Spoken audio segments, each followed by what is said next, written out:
Piston fan. Their slogan was, we come to work. That's what Detroit about. That's why they used it. It's a team thing. They won 2 championships, a team. There was no star. No mayor can come in here and be a star. It's a team thing. No governors can come in here and think you can do it by yourself. It's a team thing. You got communities. They got ideas, too. The only thing wrong with Detroit, people have lost hope here.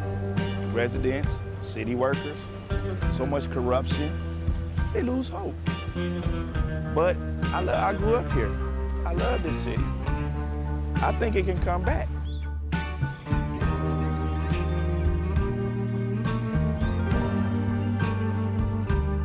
I've been working for the city 24 and a half years. Within the last 10 years, we took 4 pay cuts, and then an additional 10% wage cut. I've lost a home. When you take all of the decisions out of the city of Detroit, all of us, then what do you have? Exactly what we got, a lot of problems. Every time the city seems to fall into a problem, it's always on the backs of us workers. You wake up out of a dead sleep and you jump behind the wheel and take off driving and try to get everybody there safe, not knowing really what you're pulling up to. I'm not eligible for Social Security, so the pension is my sole salary at this point. We've been in business here 39 years. We've seen a lot of changes in Detroit. The area was a lot of industry, a lot of city workers. It's getting very tough for the city workers. It's getting tough for us as a business people. Response times are increasing because of the closing of companies, which takes your insurance rate through the roof. So all the things that affect us affect the citizens.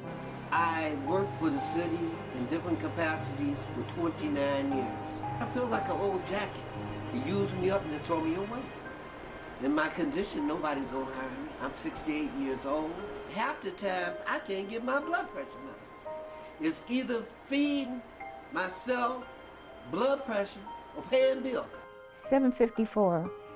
By the time they take all the deductions for I have my car insurance, my house insurance, and my health insurance taken out. So the time they take all that, I'll get about $300 after they take all that out. I don't understand it. I can't see how the governor is allowing this to happen and what they're doing and they want to blame it all on the seniors. Not only the seniors, but the city workers. And we worked hard. I know I worked hard. I've been in Detroit since 1946. I was 14 years old when I came in. I don't live large at all. I wish I could. I don't know when the last time I've been shopping. I only get $1,100, and I'm 81 years old, and I need every penny that I can get and that I do get. And I'm very, very upset about the idea of them taking away my pensions that I worked 30 years for. I think it's terrible that they talk about Detroit like they do, because Detroit has been very good to me. I have a lot of city workers coming in with their uniforms on, Detroit Water Department, Police Department, Fire Department. I get a lot of people, the Border Patrol come in. So if I lose that customer base, I'm going to be in a position where I might have to close down. If they take away their pensions, if they start cutting jobs to a large percentage of not only our business, but other businesses that are in the city of Detroit. We're here.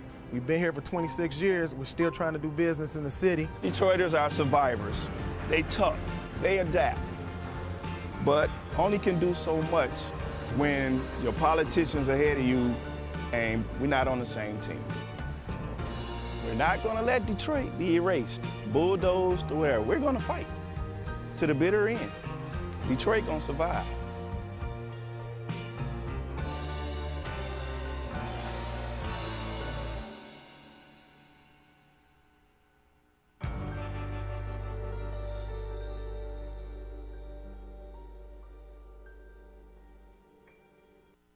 Two anti-government, self-described revolutionaries have shot up a pizza restaurant as well as a Walmart in Las Vegas.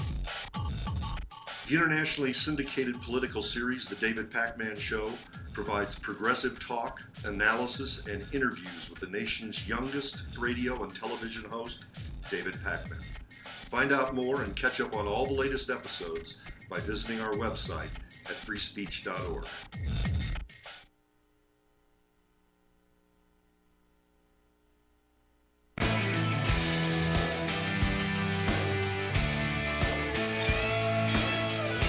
Hey, what do you say? Hello, everybody. Let's take a little time out here for a word about Free Speech TV. You know, you realize how lucky we are? I mean, really. With so much of the media being controlled by corporations or government funding, you know, or Coke money funding or oil funding, it's getting to the point today in the media where, I mean, you can't trust anybody in the mainstream corporate media. Look, yeah. Bill O'Reilly's a liar. Well, we knew that, right? Not surprised to discover that all over again. But even Brian Williams was a liar and had to be suspended for 6 months. It's the point where you can't trust anybody. And this whole media madness, there is one island of sanity.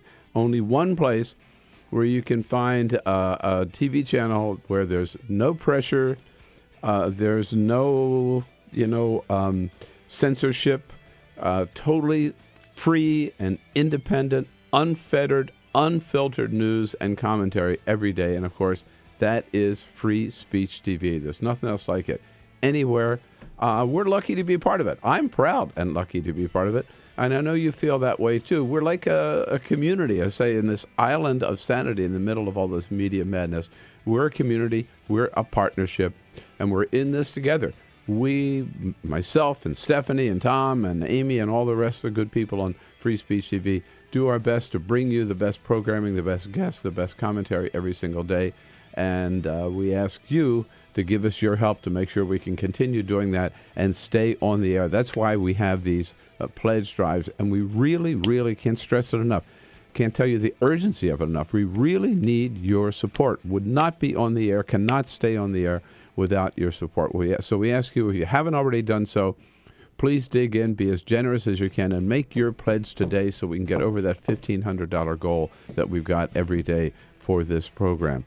Maybe to give you a little incentive to do so, we'll send you a little gift in response for your pledge. If you can pledge $60 a year, that's just $5 a month. We'll send you a Free Speech TV mug, which you can start the day with every day.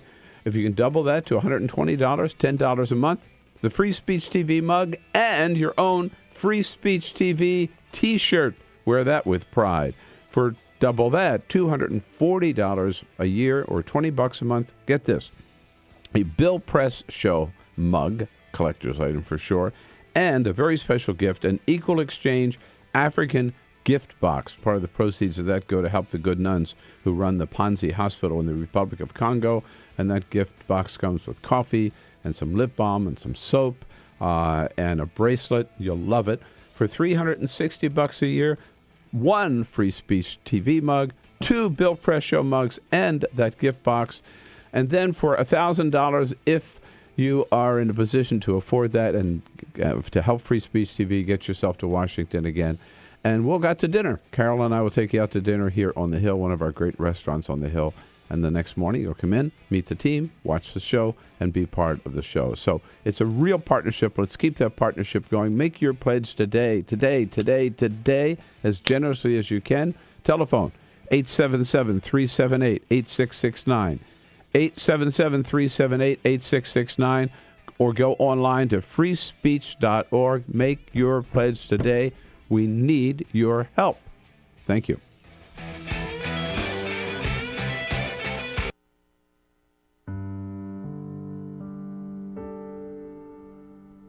A few years ago, plastic bag waste in our city came to a tipping point. It was clear we had a bag problem. My department was tasked to reduce plastic bag consumption. We needed to come up with ways to change human behavior. So we asked ourselves, Should I get by? What do people really hate? Yep. Getting punched in the stomach. Preliminary studies showed that the consequences weren't severe enough to warrant behavioral change. Actually, can I get that double bagged? So we thought, what do people hate more than getting punched in the stomach? Kissing Helga. Hey, big boy. People didn't find her so offensive after all, so we had to get creative. How many bags? Okay, now, pour this ice water down your pants. We tried everything.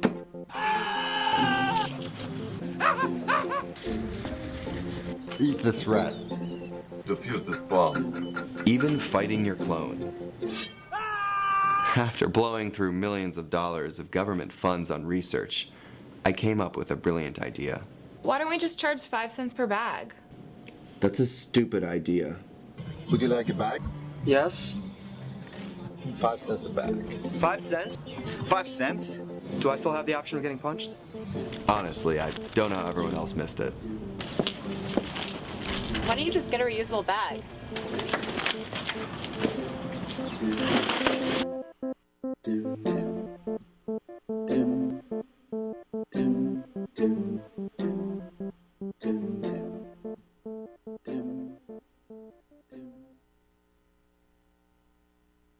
Seen around the nation, on your radio, on your TV, and online.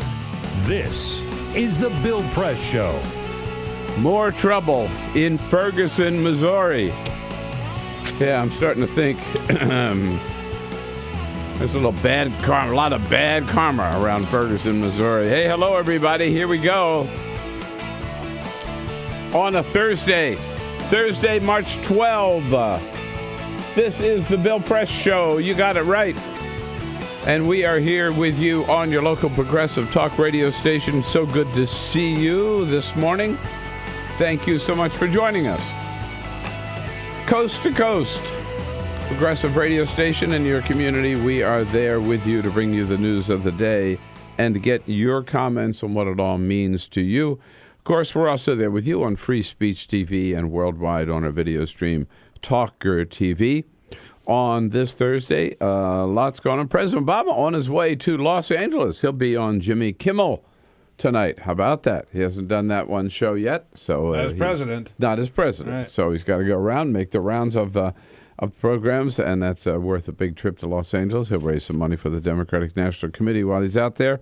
And then stop in Phoenix, Arizona on the way back to visit that Veterans Hospital he was unable to visit the last time he was in Phoenix. There is more trouble in Ferguson. We'll tell you about that. And the university, down at the University of Oklahoma, some people now are saying the university was wrong to fire those, to expel those 2 students who were part of that racist chant on the bus Saturday night. And we'll get into that issue as well. So we got lots going on here today, lots to talk about. We want to hear from you. Give us a call at 866-55-PRESS. Send us your comments on Twitter at PP Show and on Facebook at facebook.com/BillPressShow. And you will be lucky to connect with Peter Rockburn or Lisa Murphy. Hi, Bill. Hey, good morning. All right. Ready to go. Happy almost Friday. We're getting there, man. I'm telling you. It's a slog. Alicia Cruz on the phones. You talk to her when you call 866-55-PRESS. Cyprian Bolding, the man behind the cameras, behind the lights, keeping us looking good. And before we get into anything else, just updating, just broke overnight. There was things have been happening fast in Ferguson. On the heels of the Justice Department first deciding not to file charges against Darren Wilson, saying they could find no direct evidence that he violated Michael Brown's civil rights. The Justice Department issued this scathing report on the police department of Ferguson and a long history of bias and abuse and taking advantage in many ways of the African-American community there. On the heels of that, the city manager of Ferguson resigned this week. The police chief of Ferguson resigned yesterday. Yet there was still disturbance. There was still protest outside the police department last night. And sadly, somebody in that crowd pulled out a gun and 2 officers were shot. Appears they were not life-threatening injuries. They were treated. Chief John Belmar, the chief of the St. Louis Police Department nearby, tells us about it. A St. Louis County officer was struck in the shoulder, and a Webster Groves police officer was struck in the face. And what prompted this incident? What prompted this shooting? Again, Chief Belmar. These police officers were standing there, and they were shot just because they were police officers. Yeah. This is not helpful to the not scene. good, no. Not good. Not helpful to the scene at all. Fortunately, both officers are okay, but it's just sort of time, I think, for everybody in Ferguson to cool their jets, right? I mean, for those who protest the abuses of the police department, they've won a big battle in the sense they got rid of the city manager. They've got rid of the police chief. There's a new police chief coming in. I think you're going to see some changes in Ferguson, but it will take time, and one way to resolve it is not through gunfire. For the Ferguson Police Department is being dismantled. Yeah, right in front of our eyes. Right, exactly. And so this is something that a lot of people wanted. And this getting is, it. Right. This is some hothead, probably. My guess is some hothead not from Ferguson. Right. Just as we saw before, the people who really caused the trouble were outsiders who came in, agitators, so-called. We'll keep our eye on that throughout the morning, and any more news on that incident, we'll let you know about it. And we'll cover all the rest of the news. J. David Cox, the president of the American Federation of Government Employees, will be here in studio with us today. We'll have reporters in from The Hill, from The Nation, and from Bloomberg. But first, this is the Full Court Press. Just a couple of other stories making news. As you mentioned, Bill, tonight's the night. President, you're going to get your cocktail up there? There you go. Tonight's the night, Bill. Tonight's the night. President Barack Obama will return to Jimmy Kimmel Live, sitting down Thursday, March 12th. That's later on this afternoon. The Hollywood Reporter was the first to sort of report that story. Tonight, also on the show, will be Sean Penn. Now, Obama first appeared on Jimmy Kimmel via satellite in June 2008. And that was during his run for president. You good there with your drink? I'm good. Sure. Yeah. Don't forget, Kimmel was also... Stir or shake? I'm never sure. It sounds like you're shaking it over there. The martini. Do you have your garnish? Do you need your garnish? Yeah, make sure you have a nice... There you go. Yeah. Don't forget, Kimmel was the entertainment at the White House Correspondents' Dinner back in 2012. Don't I remember well? He did a good job. Did a very good job. And First Lady Michelle Obama has been on Jimmy Kimmel. She was on Kimmel just a few months after the Correspondents' Dinner. So Obama this will be his first trip as president. He'll be funny tonight. I'm sure he will. I'm sure he'll be great. March Madness is right around the corner. NCAA basketball, Bill. Here it comes. And yesterday, USA Today reported that the American workforce will lose an estimated $1.9 billion in lost productivity. These day games that start at noon, people go to the bar and start watching them immediately and put their work aside. So you total up all the time lost, all the time spent watching TV while you're at work, blame it on bracket mania, $1.9 billion. Yeah, but what I'm a little upset about is all the hours now of research I'm going to have to put into filling out my bracket. How much, because I just dig into it deeper and deeper every year. Right, and you get to say your most favorite word. Louisville. Oh, Louisville. The way it rolls off the tongue. Although the way things are going, you better get used to saying the other team in Kentucky this year, because they're the team to beat. Well, I can't say that because I haven't done my research yet. Oh, right, okay, of course. And Tim Burton, director, is going to direct a new movie for Disney. It is a live-action version of the movie Dumbo. I don't know why Disney feels the need to go back and bastardize things that were already so good and pure from our childhoods, but Tim Burton is being brought on. It's going to be a live-action version of the flying elephant movie Dumbo. I hope he doesn't cast Johnny Depp as Dumbo, but knowing Tim Burton, he wouldn't put it past him. I'm not itching to go see that movie. The classic is so good. Yeah, go watch the original. There's nothing wrong with that. What are you going to remake a perfect movie? No. All right, Peter, yes, indeed. The big question we start off with today is now suddenly a flap around the University of Oklahoma and the fact that it expelled 2 students who were ringleaders, kind of that racist chant on the fraternity bus, where the members of the fraternity first of all, they're going to a formal event. They're all in black tie, which made it even worse, I think. But a lot of people are saying, no, the university was wrong to expel these students. legal scholars are coming out from the right and from the left saying the university did the wrong thing. They had no right to expel these students because expelling them violated their freedom of speech. That the First Amendment gave them the right, even though it's disgusting, to use that racist chant on the school bus Saturday night. And we know it was the SAE fraternity, and they were chanting the song, singing the song, that there would never be a black person as a member of SAE, although they didn't use the word They black weren't quite person. so polite. No, it was the N-word, N-word, N-word all the way through. And the song even included the phrase, you can hang them from a tree, but they'll never belong to the SAE. So they're making fun of lynching. I mean, it was disgusting. It was despicable. It was the worst of the worst of the worst, the worst kind of, reminders we have of the old racist South. And I thought that David Bourne, former senator from Oklahoma, president of the University of Oklahoma, really proved to be a mensch. He stood up right away that very night and said, this kind of behavior is not acceptable on this campus. He shut down the chapter of the SAE on the campus. The National Association of SAE, disenfranchised or whatever that chapter as well, and they expelled all the members of that chapter from the SAE. They said they are no longer members of that fraternity.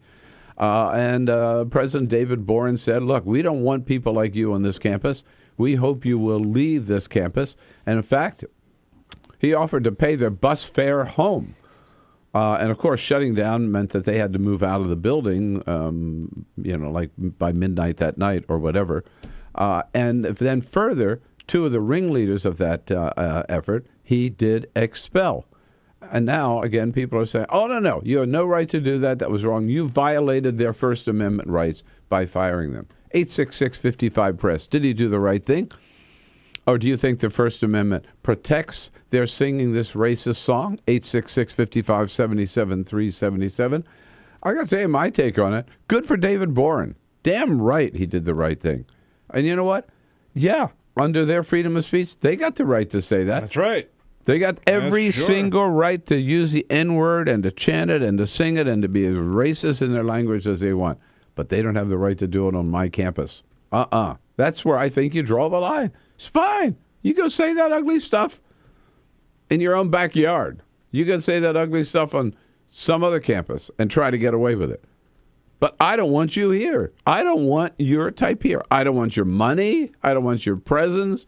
I don't care if you're a football player. I don't want your talents.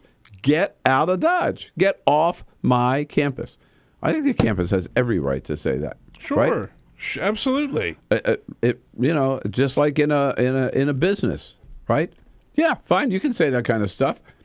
I don't want you insulting my employees like that. What if you were working at McDonald's and you called everybody who walked in there, right, the N-word? Yeah. You could say that. You can say it. You can say that. I got that, but you're not going to say it as long as you're working for me. That's right. Right? I mean, I think, look, I just think, and by the way, these are conservative lawyers and liberal lawyers, so you can't blame it on either side. These are First Amendment lawyers. But I think sometimes even First Amendment lawyers, constitutional scholars, take it too literally and take it too seriously. The classic example, the First Amendment protects our right of free speech, but there are limits to every one of our rights, every single one of them. And the classic limit they always talk about with the freedom of First Amendment is you can't walk into a crowded theater and holler fire when there's no fire and people get trampled, rushing out of there and die. And you say, oh, well, I had a right to say it. No, you didn't. You jeopardize freedom of speech, but freedom of speech. Yeah, exactly. So, a lot of times people hide behind the freedom of speech when, in fact, it's just damn dead wrong. And common sense says, again, I'm not taking away your freedom of speech. All I'm saying is I've got some standards on my campus. I have some standards in my business. I have some standards in my school or my home or whatever. And you take your filthy language somewhere else. 866-55-PRESS. I stand up for the University of Oklahoma. I stand up for David Bourne. And I stand up for the national chapter, national organization of the SAE, who expelled these people. Damn right. That is the right message. Leaving them stay on campus under the phony badge of freedom of speech would be the wrong thing to do. 866-55-PRESS. Let's talk about it. Thursday, March 12. This is the Bill Press Show.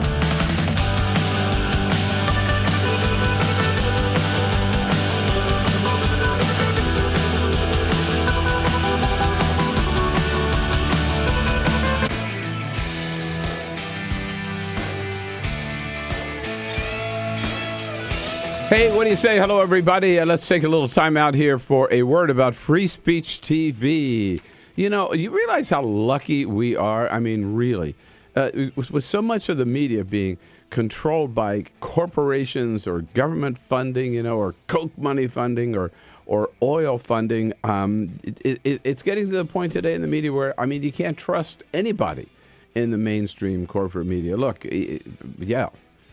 Bill O'Reilly's a liar. Well, we knew that, right? Not surprised to discover that all over again. But even Brian Williams was a liar and had to be suspended for 6 months. It's the point where you can't trust anybody. And this whole media madness, there is one island of sanity.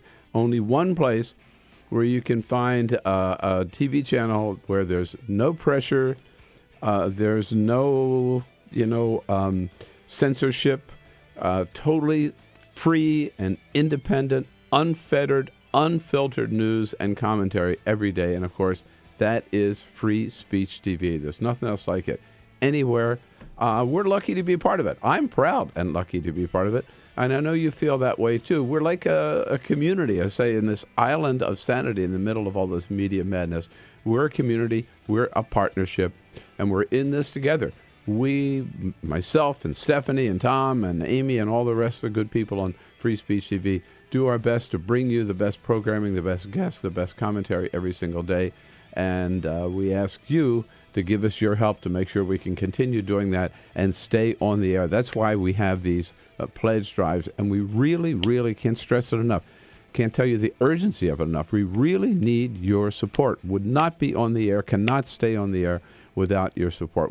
So we ask you, if you haven't already done so, please dig in, be as generous as you can, and make your pledge today so we can get over that $1,500 goal that we've got every day for this program.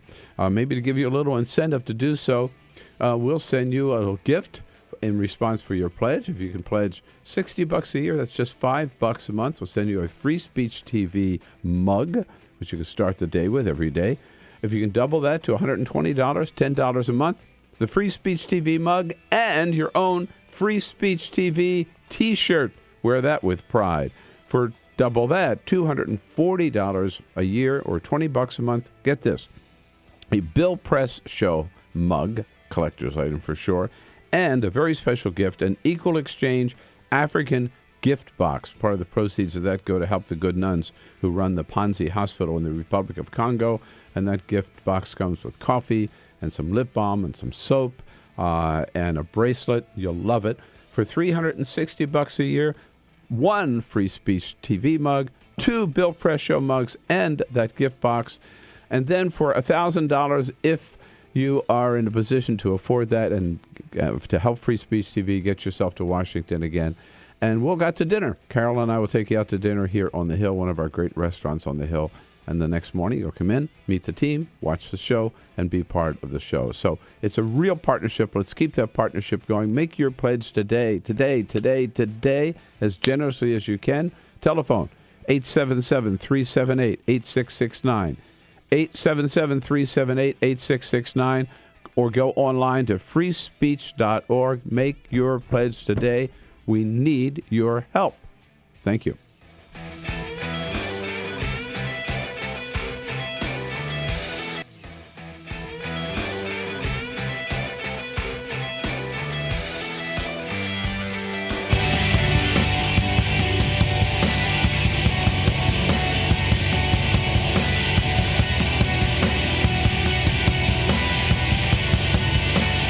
This is the Bill Press Show. 25 minutes after the hour now here. Yep, people raising the stink about University of Oklahoma. It's bad enough to have that racist chant. Ugly, ugly, ugly stuff. Can't believe people still do that today. And these young people, on the school bus, lustily singing this song, right? And the president of the university, he didn't say, we have to have an investigation, right? We'll have to hear from both sides and see what was really behind this and what was in their heart. No, he said, you're fired, basically. Get off the campus, right? And now people are saying, no, you can't do that. They got a right to say that under the Constitution. Well, they do under the Constitution, but not anywhere and not everywhere. Yeah. Get the hell out of Dodge. That's right. We're on Twitter at BP Show, You can chime in, join in the conversation. GF Jacob says, Bill, you're 100% right. They have the right to be seen as public racists and free to experience the consequences. That is freedom. Shannon Burtuck says, freedom of speech doesn't promise no consequences to your actions. And Phil says, OU is a public university, born as a government employee, so there's an argument for First Amendment. However, there is no right to go to college. Find us on Twitter at BP Show. Yeah, I mean, I've seen that. People say, well, if it were a private university, okay, they don't have to give them that freedom of speech. But if they're getting government funds to the University of Oklahoma, I just think that's just bending over backwards to try to protect these kids. Now, again, I think that the university has a right to set its own standards and the level of ethical behavior and moral behavior that they belong there, that they tolerate there, accept there. And in this case, these students went over the line, boom, out the door. I'm not going to cry for these students. No, certainly not. Out in Chicago on the great WCPT. Hello, Sherry. What do you say? Great station. Great show. Absolutely. Good morning, everyone. Well, thank you. 100% I agree with what he did. And you know that he was told to think twice about your decision. Make sure you know what you're doing. They tried to talk him out of it. But he sees the volatility in this country. And he made the decision, the right decision. And it doesn't matter if it's a prestigious college or some one-room outhouse in anywhere USA. It doesn't matter. It sends a clear message. And I'm happy he did it. We needed it. Yeah, I think so, too. I like, we see too many wishy-washy public officials around here, Sherry. This is a guy that stood up. He stood up tall. He stood up for the right thing. I salute him. Out in Albuquerque, New Mexico. Hi, Carol. Hi. My question is that there is a code of conduct at any college. Right. And they broke their code of conduct. Yes. So he has every right to kick them out. I mean, they can take and try for something else. They can take and come back and say, hey, we want a hearing about this. But they broke their code of conduct. You're absolutely right. They broke the code of conduct of the university and also of the fraternity. So remember, the fraternity has kicked them out, too. They're no longer members of SEE, and they're no longer students at the University of Oklahoma. Well, you know what? Fine. Go get a job. This is the Bill Press Show. If you've got an IRA...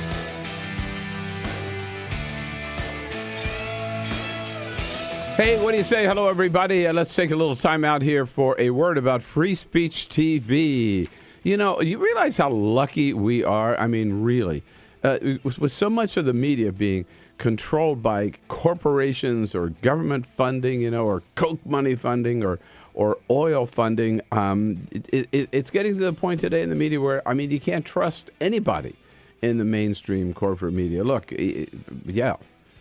Bill O'Reilly's a liar. Well, we knew that, right? Not surprised to discover that all over again. But even Brian Williams was a liar and had to be suspended for 6 months. It's the point where you can't trust anybody. And this whole media madness, there is one island of sanity.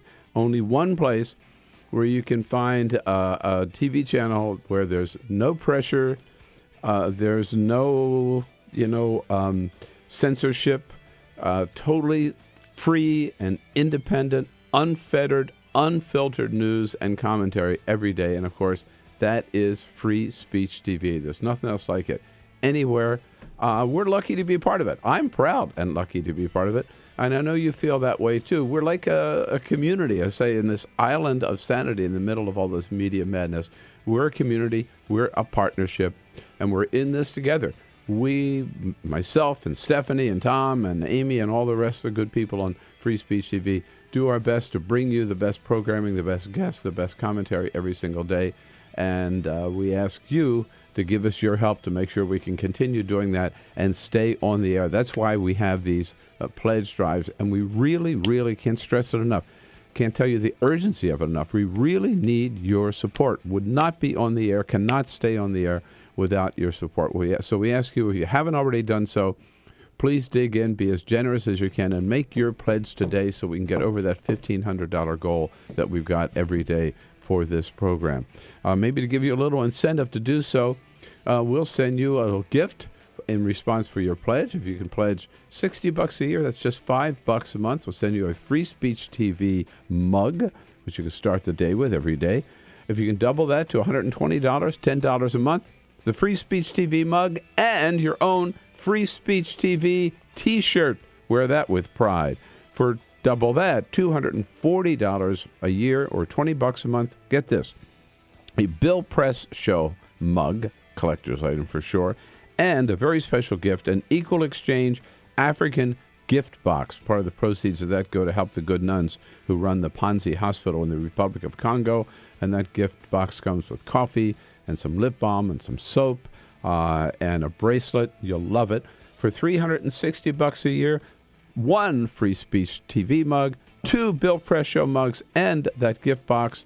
And then for $1,000, if you are in a position to afford that and to help Free Speech TV, get yourself to Washington again. And we'll go to dinner. Carol and I will take you out to dinner here on the Hill, one of our great restaurants on the Hill. And the next morning, you'll come in, meet the team, watch the show, and be part of the show. So it's a real partnership. Let's keep that partnership going. Make your pledge today, as generously as you can. Telephone, 877-378-8669. 877-378-8669. Or go online to freespeech.org. Make your pledge today. We need your help. Thank you.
So, same time next week? Well, of course. Put away a few bucks, feel like $1 million. For free tips to help you save, go to Feed the Pig.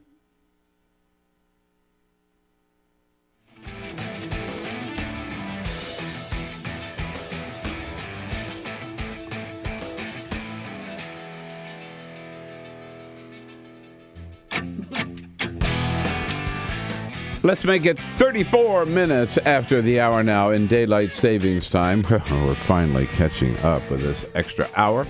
Here, the Bill Press Show, Thursday, March 12th. Talking about now a lot of criticism from legal scholars around the country directed against University of Oklahoma President David Boren for firing 2 of the students from the SAE who were leaders of that racist chant on the school bus Saturday night. I'm sure we've all seen the video by now and heard the racist chant by now. he planned to expel even more of those students. 2 of them, 2 down so far, which is a good start. The rest of the busload ready to go. But now people are saying, no. The First Amendment gives them the right to say whatever they want. You can't expel them just because they were singing the N-word and suggesting that any black student should be hung from the nearest tree. Really? I say good for David Boren.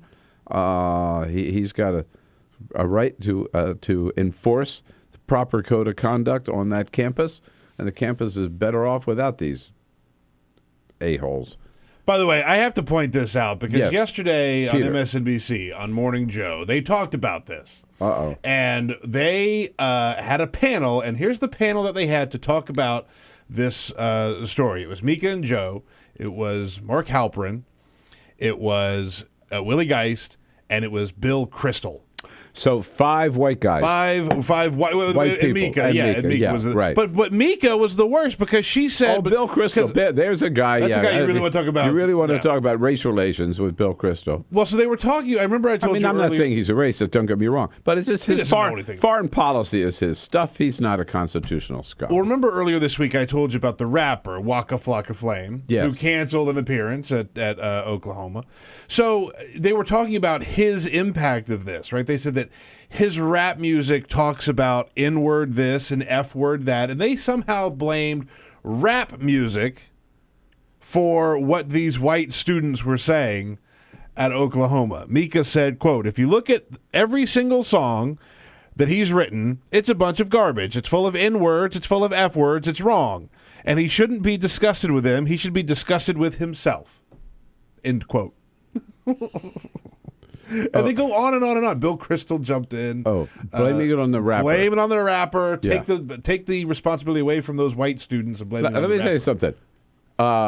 That song was no rap song, number one, and that song is no new song, number one. That song's been around a long time. Yeah. Right? Oh, yeah. Yeah. As you pointed out, that they probably learned it from their daddy and learned it from his daddy. That's right. Yeah. 37 minutes after the hour. Did David Boren do the right thing? Kevin, out in Chicago. Hi, Kevin. What do you say? Yeah, hey, pal. Yeah, this is just a no-brainer here. It's a bunch of lawyers making a mountain out of a molehill. Right. As far as Bill Kristol, let's get it out of the way first. He's a jackass, okay? So let's just put that to rest. But anyway, you know what? Your constitutional rights do have limitations. That has been a very well-established fact. Yeah. Okay, and that goes both ways. I mean, if you had a gathering at your house and somebody came over and started spouting off crap that you didn't like, you have the right to throw them out of your house, okay? So it's not just a one-way street, okay? But that's been well proven over the years and accepted legally that your constitutional rights do have limitations. Yeah, Kevin, I was just trying to think of that phrase about your right to for self-defense ends at my nose or something. You know what I mean? Right. Yeah, exactly. Yeah. Right. Yeah. You have the right to swing your fist wildly around as much as you want until it comes in contact with the end of my nose. Then you lose your right. Perfect. Well said. Absolutely, Kevin. You know what? And I like the fact it is a no-brainer. Just no-brainer. I mean, get the lawyers out of the way here, right? You have a campus. I mean, let's say we're a case of rape, gang rape or something. What do? They fire those students. They're not going to say, "Oh, we've got the right, to misbehave on this campus." No, you don't. We don't tolerate that activity. We don't tolerate this kind of speech. There's nothing wrong with that. You have to have some standards. They've got an ethical code. They have a moral code. These guys violated it. End of story. Off campus. Get out of here. We'll give you your money back. Just sure. Go home. We'll buy you a bus ticket. Just get out of here. Get out of here. Right. Goodbye, good riddance. We need more people like David Boren who just stand up and say, no nonsense, right? No nonsense. This is it. Helen, up in Ithaca, New York, WNYY. Been a long time since I've been to Ithaca. I keep saying that. Hi. Hello, Helen. Hi, yeah, I met you in Ithaca. Yeah, I think all of the listeners agree with David Boren so far, who he's called in, and I do too. And even though my name is Helen, which is a Greek name, but I'm actually Irish, I found the Greek system abhorrent. I was recruited to join a sorority and stuff. They were nice girls and stuff, but I'm like, no, I like to be inclusive, not exclusive. And funny timing here, this movie called The Hunting Game just came out, and they mention the SAE fraternity in there, and they say it stands for sexual exploitation. Sexual assault expected. Oh, my God. Wow. In the movie, I heard this the clip. I haven't seen the movie, but I heard it on NPR or something, so. Whoa. Now, Helen, it's always good to hear from you, and I agree with you, and you make a good point. I mean, I must admit, I went to the University of Niagara. Fraternities were not a big thing on the campus there, so I was never recruited or tempted. But I was also never interested. No. I didn't feel that I missed it, that this was not part of my college experience. But were you a member of fraternity? No, I wasn't a member of fraternity. It never appealed to me. But I went to school at University of Alabama, where the fraternity scene there is a machine. Yeah. I mean, it is gigantic. And SAE is one of the biggest fraternities at the two colleges that I know of, right? That I spent some time at University of Alabama and University of South Carolina.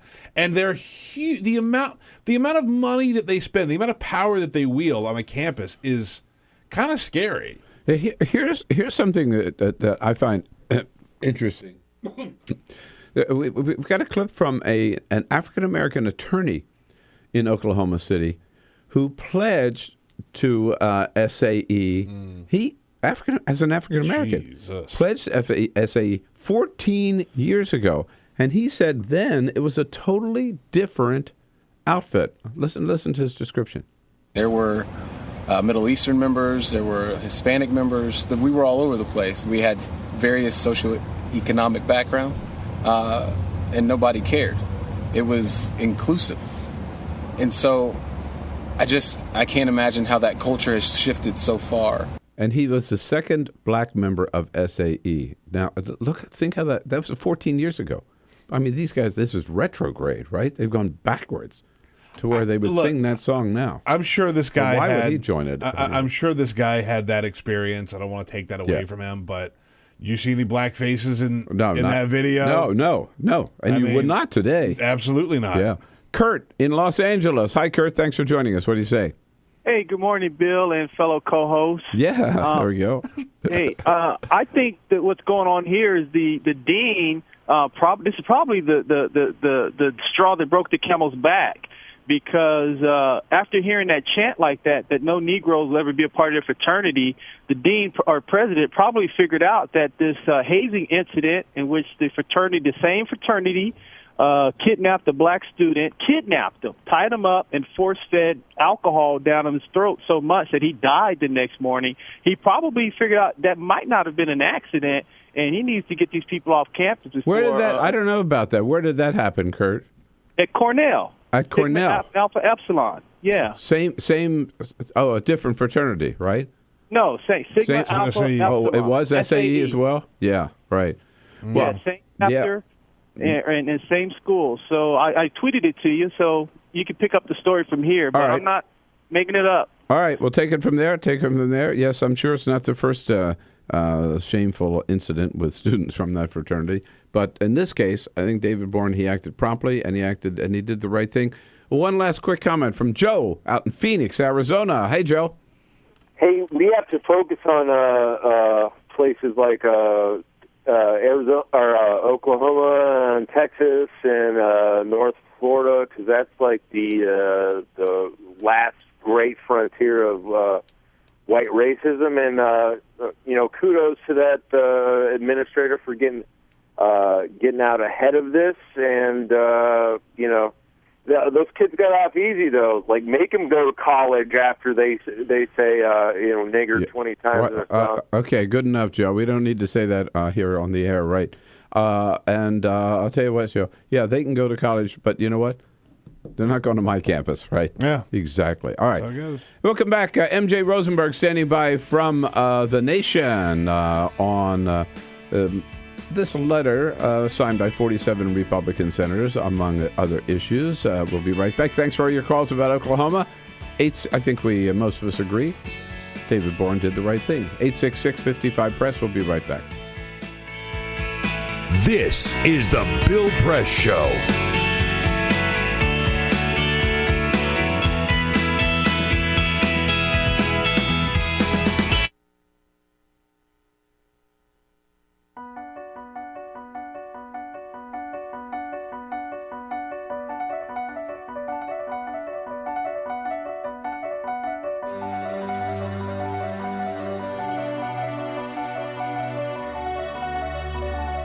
most important issue on this planet right now is to protect and conserve biodiversity in the world's oceans.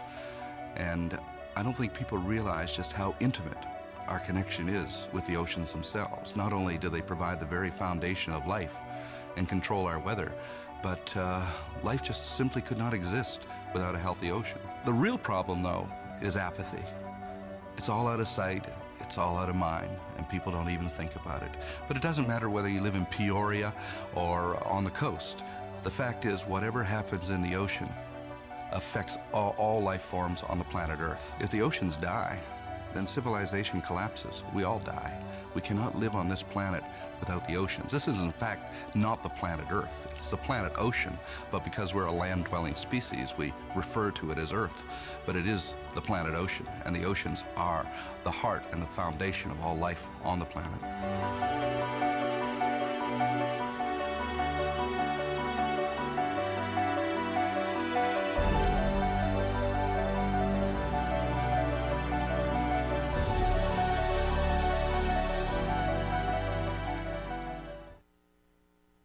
Two anti-government, self-described revolutionaries have shot up a pizza restaurant as well as a Walmart in Las Vegas. The internationally syndicated political series, The David Pakman Show, provides progressive talk, analysis, and interviews with the nation's youngest radio and television host, David Pakman. Find out more and catch up on all the latest episodes by visiting our website at freespeech.org.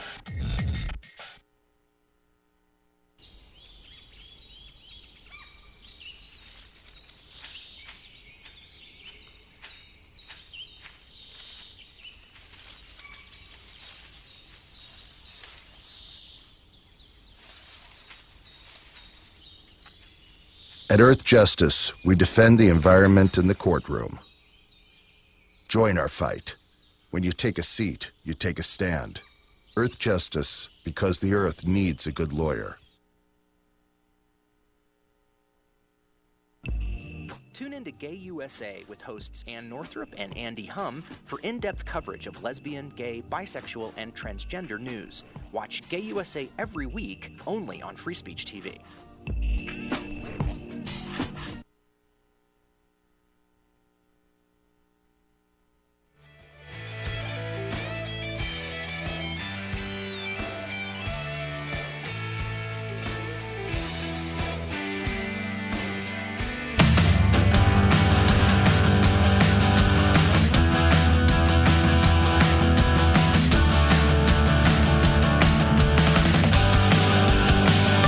On your radio, on TV, and online.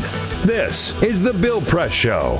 Here we go now at 12 minutes before the top of the hour. A lot of blowback. Unexpected, maybe, some Republicans feel, for that letter the 47 Republicans sent. Even John McCain now is saying, maybe we should have thought twice before we sent that letter. But, you know, there was a snowstorm coming, and we had to run out of town. And the little boy senator from Arkansas wanted us to sign it, and so we all signed it and didn't think too much about it. MJ Rosenberg has been covering this issue for The Nation magazine, contributor to The Nation, good friend, and joins us on our newsline this morning. Hello, MJ. How are you? Oh, how are you? Good. Listen, last time we talked, Bibi was on his way here to the United States Congress to address that joint meeting of Congress. He did, and what has happened since with his re-election chances? How's it look? Well, I still think, it's 50-50, which is impressive right there, that he'll be defeated. I mean, which means 50% that he'll be reelected. His poll numbers have just been dropping pretty much every day. So there's a real possibility that he's going to lose. When is the election? The election is on St. Patrick's Day, which is really kind of interesting because I have this wonderful fantasy. The Labor Party candidate Chaim Herzog is of Irish descent. I mean, he's Jewish, but his is that right? Yeah, his father and his grandfather, they were from Ireland. In fact, I knew his father, a former president of Israel. He spoke with a brogue. So I have this great image of him showing up as being invited to the White House as Prime Minister of Israel for their St. Patrick's Day celebration, and it would be some celebration, I'll tell you. Yeah, you know it would be. So, is this really a referendum on Bibi more than a support for Herzog? Yeah, it is. Herzog's really a good guy. Yeah. But he, they say he doesn't have. He's not a forceful type. He's the opposite of Bibi. Bibi is the old-fashioned big bow wow kind of loudmouth politician, that we have and Israel has. Herzog is a low-key kind of guy, a self-effacing, thoughtful. But it's not about him. It's a referendum on Netanyahu. And particularly now, well, not particularly, and after domestic issues, the number one thing is the endangering the relationship with the United States. Yeah. Now, what's the response to this? It seems to me that after the Bibi speech, next comes this letter signed by these 47 Republican senators, basically warning the Ayatollah not to make a deal with Obama because you can't trust him. What's been the reaction in Israel? Well, in Israel they're mainly reporting on what the reaction is here. And just saying about how it's just this gigantic thing. So they're pretty shocked. They're pretty. I think McCain. It's a little. It's transparent where he says, "Oh, it was a mistake," and we didn't read the letter that carefully because it was snowing outside. That's just a lot of garbage. There was plenty of time to read the letter, plenty of time to plan the letter. It's such a debacle, and the Israelis are reacting to it that way. Not that they don't have obviously a constitutional issue with it. They just see the political stupidity of it. That's what's playing in Israel. How stupid has this whole issue been? And Tzipi Livni, who is the number 2 person on the Herzog ticket, said the world, after Bibi's speech, the world for Israel is just as dangerous as it was before. We have all the same problems. We have all the same dangers, except we added a new one. We alienated our only friend in the world. Whoa. So that, I think that's the most perfect Israeli response. And I think if he's defeated, that will be the reason. Yeah. In no way did Israel benefit. And the most immediate way that Israel doesn't benefit is that thanks to all this interfering in our process and this blundering and this letter and all the improprieties, it's almost impossible to believe that this agreement, if reached, will not be sustained here in Washington. Mm-hmm. Those wavering Democrats who might wanted to join Team Bibi on the issue of Iran, now they know it's a stark choice. Right. Are you with the U.S. president or the Israeli prime minister? Republicans are happy to say, yeah, well, I'm with the prime minister. He's not our president anyway. We don't like him. But Democrats can't say that. I just noted before the phone rang, I wanted to see what Cory Booker is doing. Cory Booker, of course, Menendez is the leading Democratic obstacle to an Iran agreement, and Cory Booker is in his pocket on these issues, and also is super hawkish on Israel. But he's not on. He hasn't even signed Menendez's bill. So it's. I think that even the most extreme Democrat is going to stick with the president on this. Yeah. Maybe even Menendez will, though he has other things to think about. He's got some other problems right now. That's right, exactly. All right. Hey, MJ, always good to visit with you. Thank you, my friend, for giving us some time this morning. Okay, thank you, Bill. All Bye-bye. right. MJ Rosenberg does a great job, contributor to The Nation here on Thursday. We'll be right back. This is the Bill Press Show.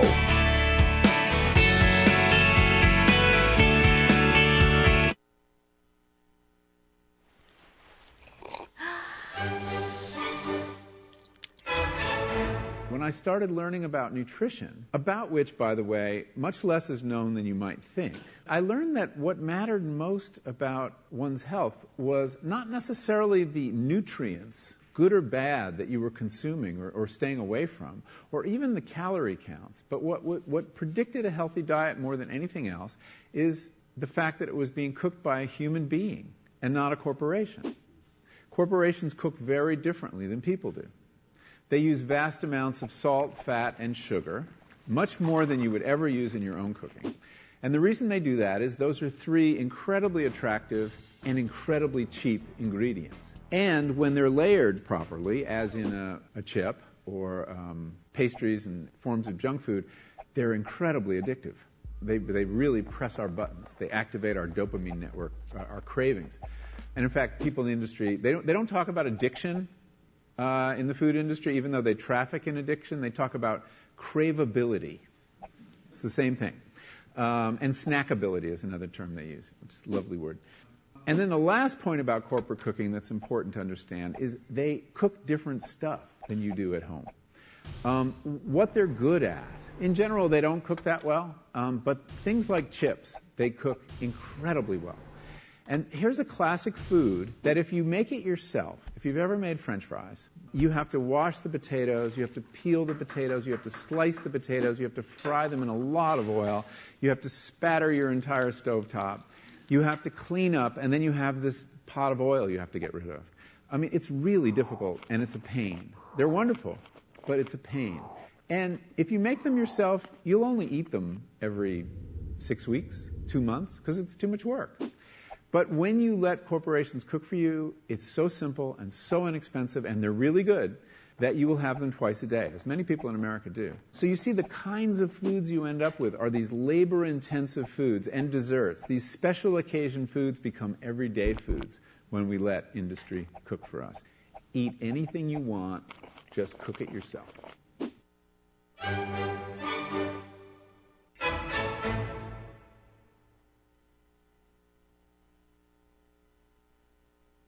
So, I'm kind of new here, but I've noticed a trend. My human does this funny thing where she goes around and gets all my toys, and then she hides them in that basket by the door. You know, but it's always the same basket, and it's always in the same place. And then she acts so surprised when I find them, but, you know, she's putting them in the same basket. Again. It's like, hello, that's where you put it last time. You were the worst at hide and go seek.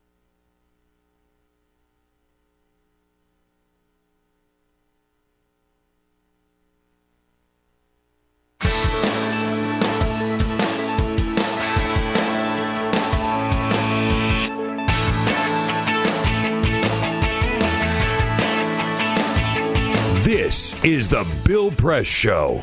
All right, we'll be talking Ferguson at the top of the next hour. Peter? Remember I told you earlier in the hour, Barack Obama is going to be on Jimmy Kimmel Live tonight, but not to be outdone, Michelle Obama will be on the Ellen DeGeneres Show on Monday of next week. This will be her 4th appearance on Ellen's show, and she's going on to talk about the 5th anniversary of Let's Move. So, you know, Obama's getting out there. I know. The two of them do a lot of these. They love these entertainment shows or late night shows or whatever. And they always do a good job. Yeah. All right. Michelle, keeping up with Barack. This is the Bill Press Show.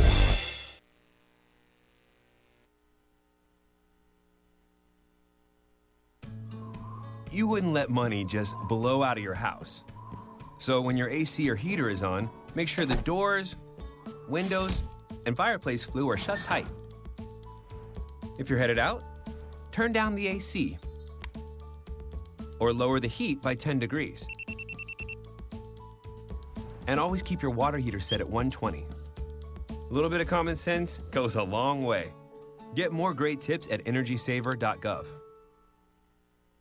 So, I'm kind of new here, but I've noticed a trend.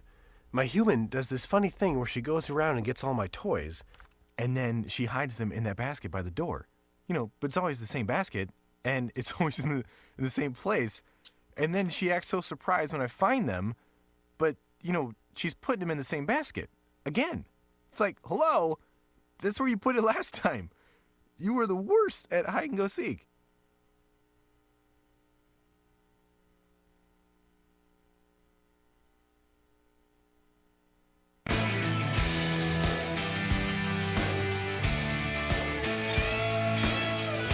Hey, what do you say? Hello, everybody. Let's take a little time out here for a word about Free Speech TV. You know, you realize how lucky we are? I mean, really. With so much of the media being controlled by corporations or government funding, you know, or Coke money funding or oil funding, it's getting to the point today in the media where, I mean, you can't trust anybody in the mainstream corporate media. Look, yeah, Bill O'Reilly's a liar. Well, we knew that, right? Not surprised to discover that all over again. But even Brian Williams was a liar and had to be suspended for 6 months. It's the point where you can't trust anybody. And this whole media madness, there is one island of sanity.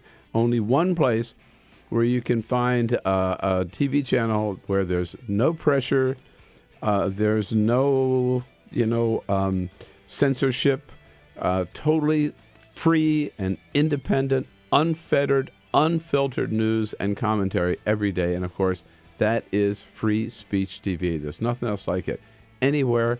We're lucky to be a part of it. I'm proud and lucky to be a part of it. And I know you feel that way, too. We're like a community, I say, in this island of sanity in the middle of all this media madness.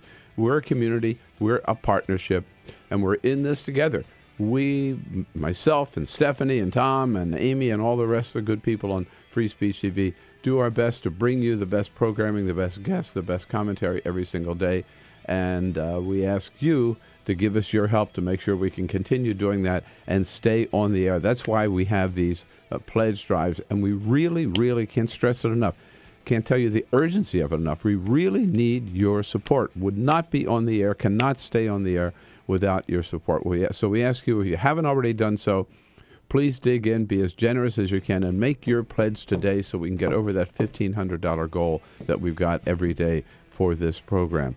Maybe to give you a little incentive to do so, we'll send you a little gift in response for your pledge. If you can pledge $60 a year, that's just $5 a month. We'll send you a Free Speech TV mug, which you can start the day with every day. If you can double that to $120, $10 a month, the Free Speech TV mug, and your own Free Speech TV T-shirt. Wear that with pride. For double that, $240 a year or $20 a month. Get this, a Bill Press Show mug, collector's item for sure, and a very special gift, an Equal Exchange African gift box. Part of the proceeds of that go to help the good nuns who run the Panzi Hospital in the Republic of Congo. And that gift box comes with coffee and some lip balm and some soap and a bracelet. You'll love it. For $360 a year, one Free Speech TV mug, 2 Bill Press Show mugs, and that gift box. And then for $1,000, if you are in a position to afford that and to help Free Speech TV, get yourself to Washington again. And we'll go to dinner. Carol and I will take you out to dinner here on the Hill, one of our great restaurants on the Hill. And the next morning, you'll come in, meet the team, watch the show, and be part of the show. So it's a real partnership. Let's keep that partnership going. Make your pledge today, as generously as you can. Telephone, 877-378-8669. 877-378-8669. Or go online to freespeech.org. Make your pledge today. We need your help. Thank you.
So, same time next week?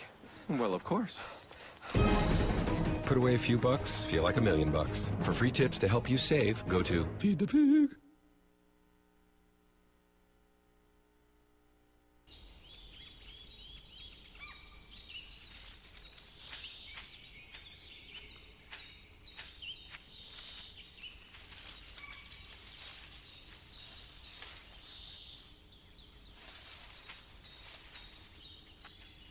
At Earth Justice, we defend the environment in the courtroom. Join our fight. When you take a seat, you take a stand. Earth Justice, because the Earth needs a good lawyer. On your radio, on your TV, and online. This is the Bill Press Show. More trouble in Ferguson, Missouri last night. We'll tell you all about it. Hello, everybody. What do you say? Thursday, March 12. Good to see you today. And thank you for joining us here on the Bill Press Show as we come to you live, coast to coast on your local progressive talk radio station and on Free Speech TV from our studio on Capitol Hill in Washington, D.C., from one end of Pennsylvania Avenue to the other, from the Capitol to the White House. We are there. We got it covered for you. We'll tell you what's going on, not only here in Washington, but around the country and around the globe. And we look forward to hearing from you as to what it all means from you here. You know how to do so. Give us a call at 866-55-PRESS, whatever we're talking about or not talking about, fair game for you. Or send us your comments on Twitter. Love to hear from you on Twitter at BP Show, or on Facebook at facebook.com/Bill Press Show. On this Thursday, lots going on here today, so we'll jump right into it with Peter Ogburn and Elisa Murphy. Hello, Bill. Hey, good morning. Happy All right. Thursday. I know. I love it. Alicia Cruz, there to take your calls. 866-55-PRESS is how you reach us.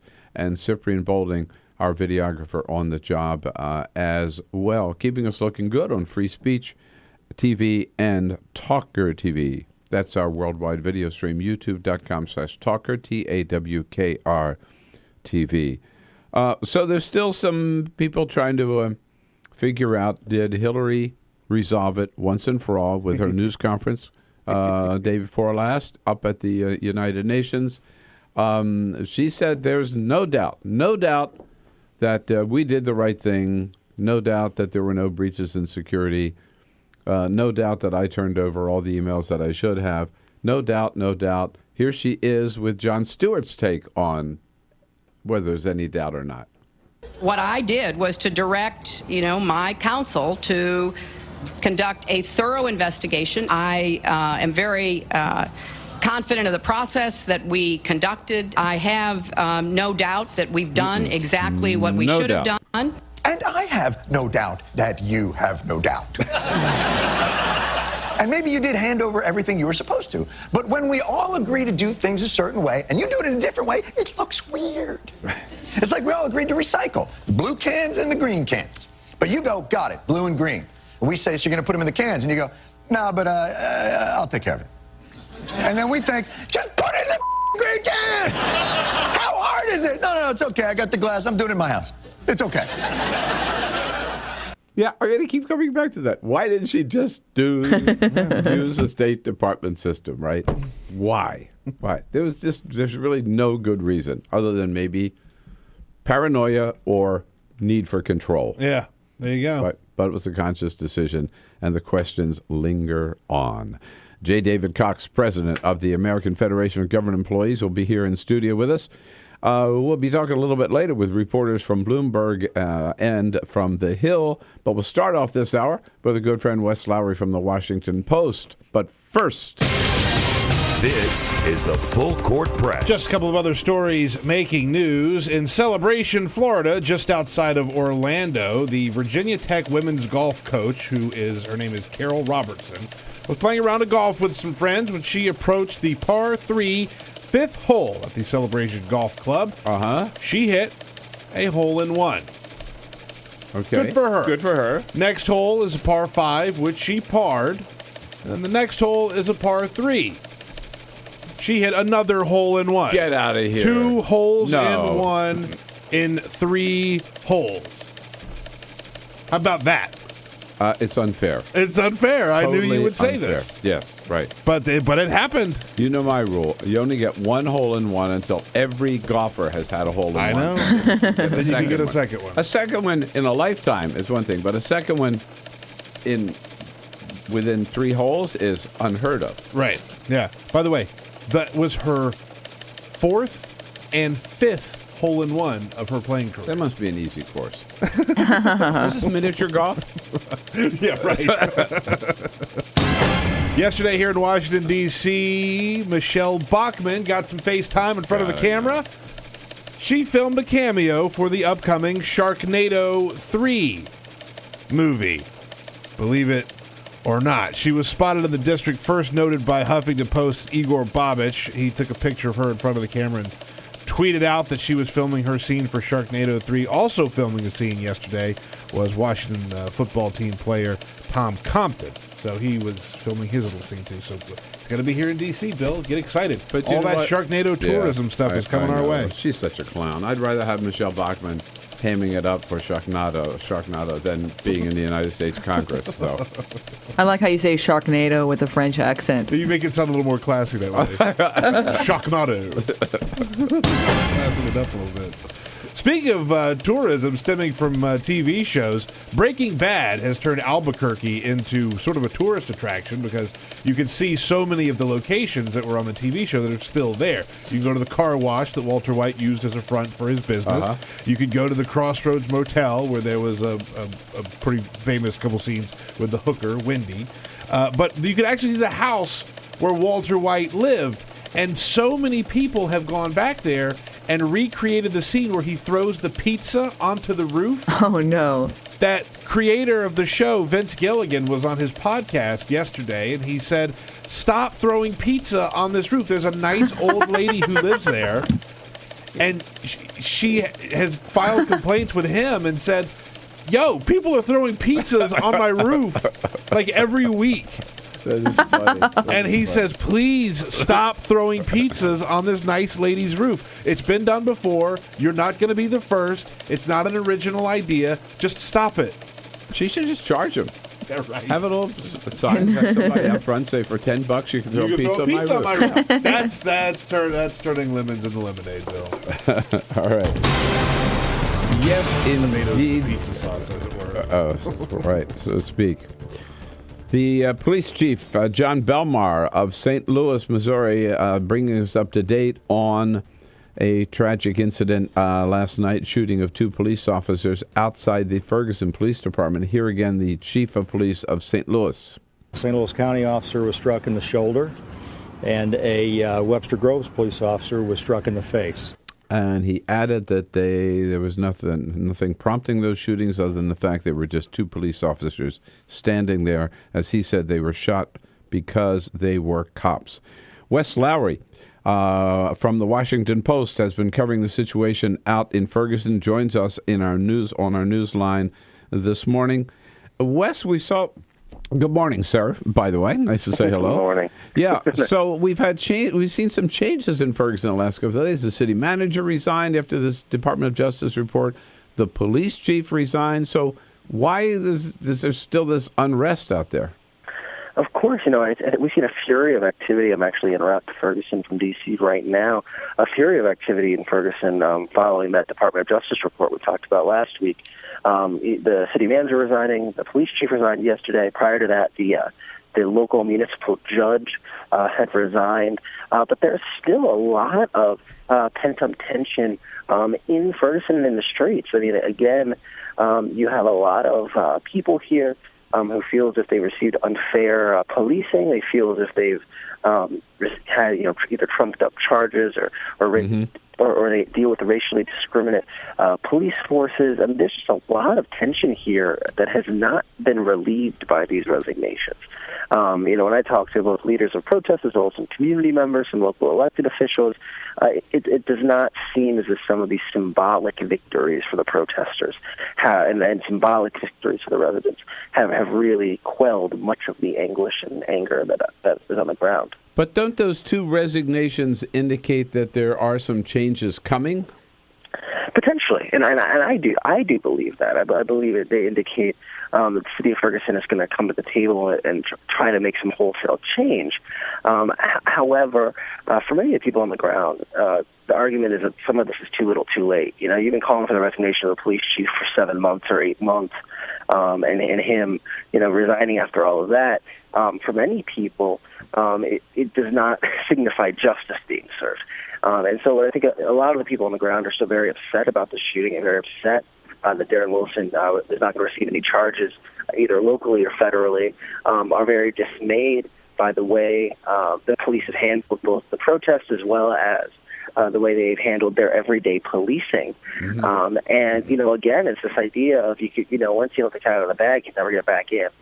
This is a place that for 6 months has been constantly on edge. This is this tinderbox that exploded, and once an explosion starts, you can't quite stop it. And I think that's unfortunately what we're seeing with this tragedy. You know, now 2 officers were shot last night.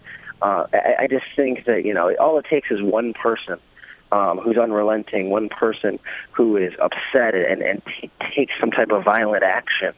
And it propels to the next one and then propels to the next one. And unfortunately, I think that's what we saw last night. Yeah, we should be sure that our listeners and our viewers know that the 2 officers were told that they were seriously wounded, but they're not life-threatening. Yes, and that's accurate as of this morning. I just double-checked that again maybe an hour ago. It's still serious, but not life-threatening injuries to these 2 police officers. Do we know? Do we know anything about the person who fired these shots, or persons who fired these shots? We do not. We're expecting a new update from John Belmar, the county police chief, sometime this morning. But last I checked, there was no suspect in custody. There was no necessarily named suspect. For those who haven't been there, just a sense of the geographic kind of spatial context. You know, the Ferguson Police Department is on a main street. The protest set up in a parking lot across the street from them, and so that's kind of been many people have seen the pictures kind of from there. Mm-hmm. But behind where the protesters set up, behind that lot, is a large hill that leads up into a residential area, and based on talking to some people who were there last night, as well as some other media reports that I've read of people who were there last night, what protesters and residents who were there are claiming is that these shots came from up the hill, from behind where the protesters were.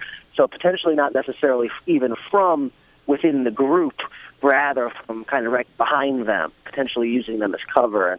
And what some of the leaders of the protests have argued is that in fact, after the shooting, when the police then went to attempt to apprehend someone, they didn't go into the group of protesters. In fact, they ran up the hill, and that was where the shots had come from. And so, obviously, like I said, that all that comes with a disclaimer. Some of that's secondhand, some of that's from people who were there. And I'm not on the ground yet, wasn't there last night, but it sounds as if, at least from what I know of the geography, that sounds like a reasonable way that this might have played out. Obviously, the police are still investigating, you know, who this triggerman was, what happened, and they're going to try to get something in custody, because obviously anytime someone's taking violent acts against police officers, something extremely serious. We remember when the first protest after the killing of Michael Brown, and when some of them turned violent, there was a lot of talk about outside agitators, right, coming in, not from Ferguson, but coming in really just to stir up trouble. Could that be the situation here? I think that there is certainly anytime you have these large confrontations, especially at night, again, this was late in the night, you do get some cover for riffraff. And we saw this a lot of nights out there, many of the nights when things turned violent. Mm-hmm. A lot of times it wasn't necessarily locals, it was people who would come in and take advantage of it. It's hard to gauge yet, and I'll have a better idea maybe next time we talk tomorrow or the day after that, exactly what the dynamic is right now on the ground. But my understanding is that right now there are not a ton of people from outside of the area in town, because, these protests aren't active and daily the way they were. Yeah, right. That's what surprised me about last night, actually. Mm-hmm. Yeah. Well, and so it had ballooned. They haven't even been doing daily protests out of the police department, but because of the resignations, they put out a call. We're all going to be there. We're all going to protest. Last night they had 60 or 70 people, sometimes closer to 100. And so this was the first major show of force, the first major protest outside Ferguson Police Department in a little while. Yeah. Are you heading for Ferguson now? Yes, I'm pulling in to Reagan right now to get on a plane in about an hour, and I'll be down in Ferguson by 10 a.m. All right. Well, check in with us later in the day, okay, when you get there. Of course. And maybe we can talk again tomorrow on exactly what the situation is on the ground. All right. Certainly will. Hey, we couldn't do it without you. Thanks, man. All right. Thank you. Wes Lowry with the Washington Post on his way to Ferguson. Make sure you're following Wes on Twitter, by the way. It's at Wesley Lowry, Wesley Lowry. Great stuff there. At Wesley, spell again? Wesley, Wesley Lowry. Lowry. Wesley Lowry. All right, you got it. The Bill Press Show. We roll right into the next segment here. Just take a quick break. We'll be right back. This is the Bill Press Show.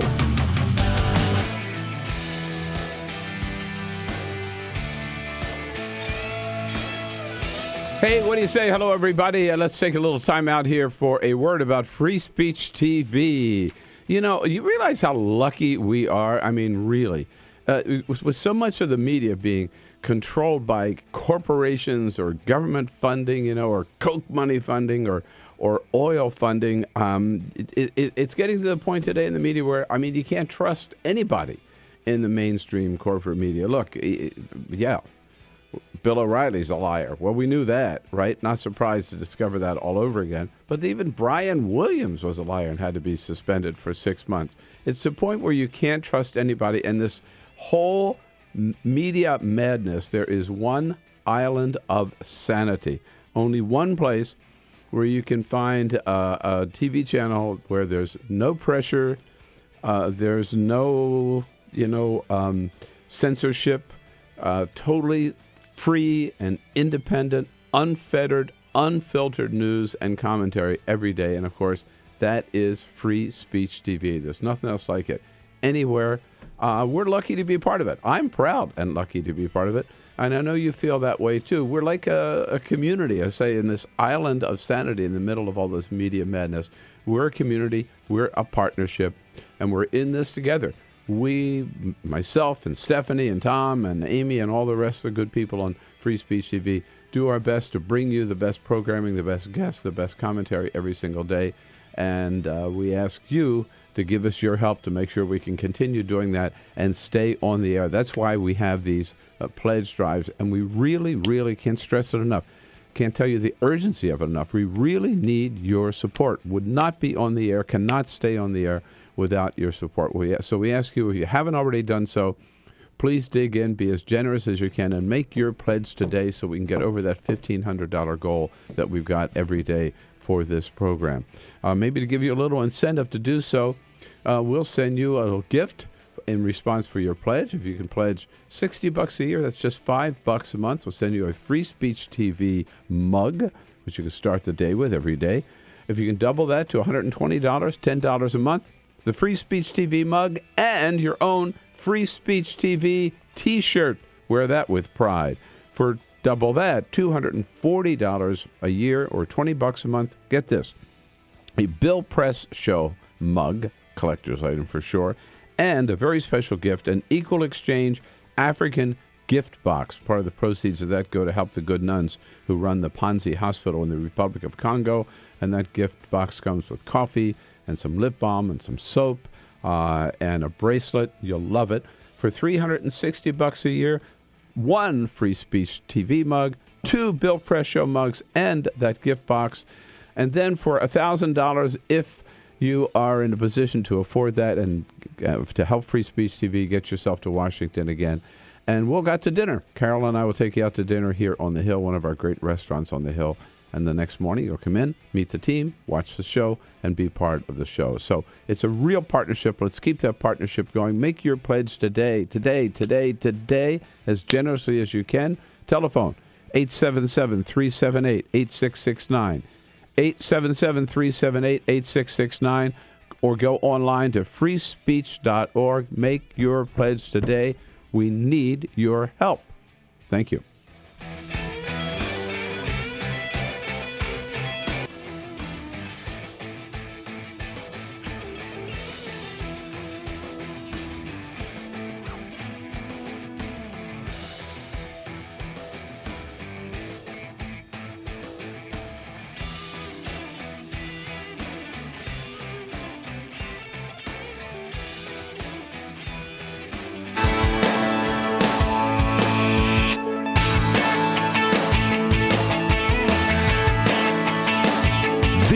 is the Bill Press Show.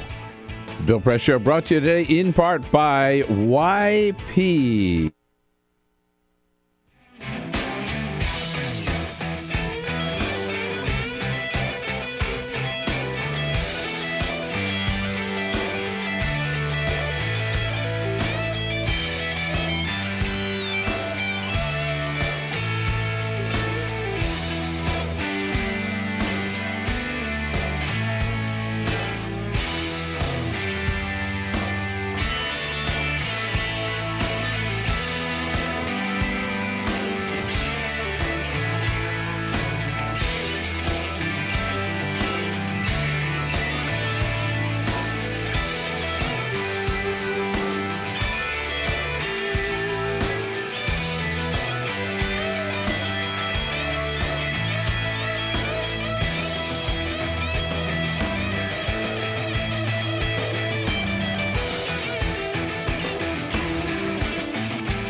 Here we go now at 26 minutes after the hour. Niall Stanage from The Hill will be here in studio with us on the news of the day in the next half hour. Interesting hearing yesterday on Capitol Hill where Secretary of State John Kerry and Secretary of Defense Ashton Carter both there to speak to Congress about the president's request for a new authorization for the use of military force in against ISIS in Iraq and Syria. Secretary Carter saying, first of all, this does not include or envision any use of ground troops. The proposed AOMF does not authorize long-term, large-scale offensive ground combat operations like those we conducted in Iraq and Afghanistan, because our strategy does not call for them. And Secretary of State John Kerry, on a rare moment when he's in the United States and not somewhere else on the globe, he's on his way to Geneva, I think, again today. Secretary of State John Kerry saying, look, let's all get behind this. This should not be a partisan issue. I'm going to cut to the chase. Okay, good. Responding to the threat posed by ISIL is just not a partisan issue. At least it shouldn't be. Should not be. And here's what's strange about this, that the the president, rather, in this case, is asking Congress for authority to conduct this war because he doesn't want to do it just unilaterally by executive order. And yet the same Republicans who complain about what President Obama did on Obamacare or immigration by executive order so far refuse to give him their backing for the war against ISIS. So this is the Bill Press Show.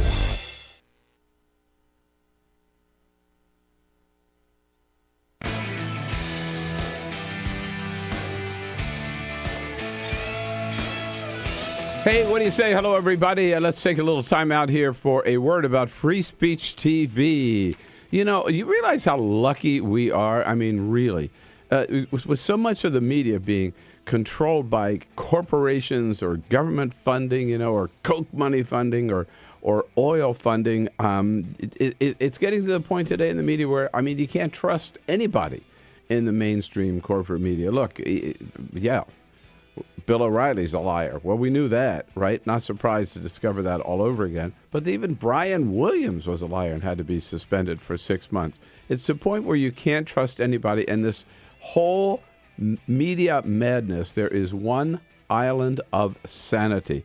Only one place where you can find a TV channel where there's no pressure, there's no, censorship, totally free and independent, unfettered, unfiltered news and commentary every day. And, of course, that is Free Speech TV. There's nothing else like it anywhere.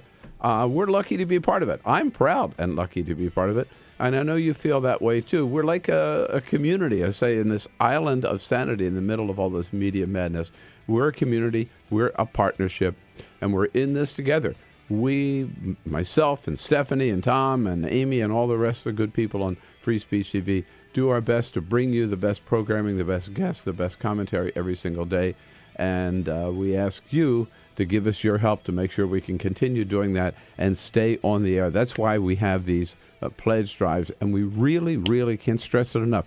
Can't tell you the urgency of it enough. We really need your support. Would not be on the air, cannot stay on the air without your support. So we ask you, if you haven't already done so, please dig in, be as generous as you can, and make your pledge today so we can get over that $1,500 goal that we've got every day for this program. Maybe to give you a little incentive to do so, we'll send you a little gift in response for your pledge. If you can pledge $60 a year, that's just $5 a month. We'll send you a Free Speech TV mug, which you can start the day with every day. If you can double that to $120, $10 a month, the Free Speech TV mug and your own Free Speech TV T-shirt. Wear that with pride. For double that, $240 a year or $20 a month. Get this, a Bill Press Show mug, collector's item for sure, and a very special gift, an Equal Exchange African gift box. Part of the proceeds of that go to help the good nuns who run the Panzi Hospital in the Republic of Congo, and that gift box comes with coffee and some lip balm and some soap and a bracelet. You'll love it. For $360 a year, one Free Speech TV mug, 2 Bill Press Show mugs, and that gift box. And then for $1,000, if you are in a position to afford that and to help Free Speech TV, get yourself to Washington again. And we'll go to dinner. Carol and I will take you out to dinner here on the Hill, one of our great restaurants on the Hill. And the next morning, you'll come in, meet the team, watch the show, and be part of the show. So it's a real partnership. Let's keep that partnership going. Make your pledge today, as generously as you can. Telephone, 877-378-8669. 877-378-8669. Or go online to freespeech.org. Make your pledge today. We need your help. Thank you.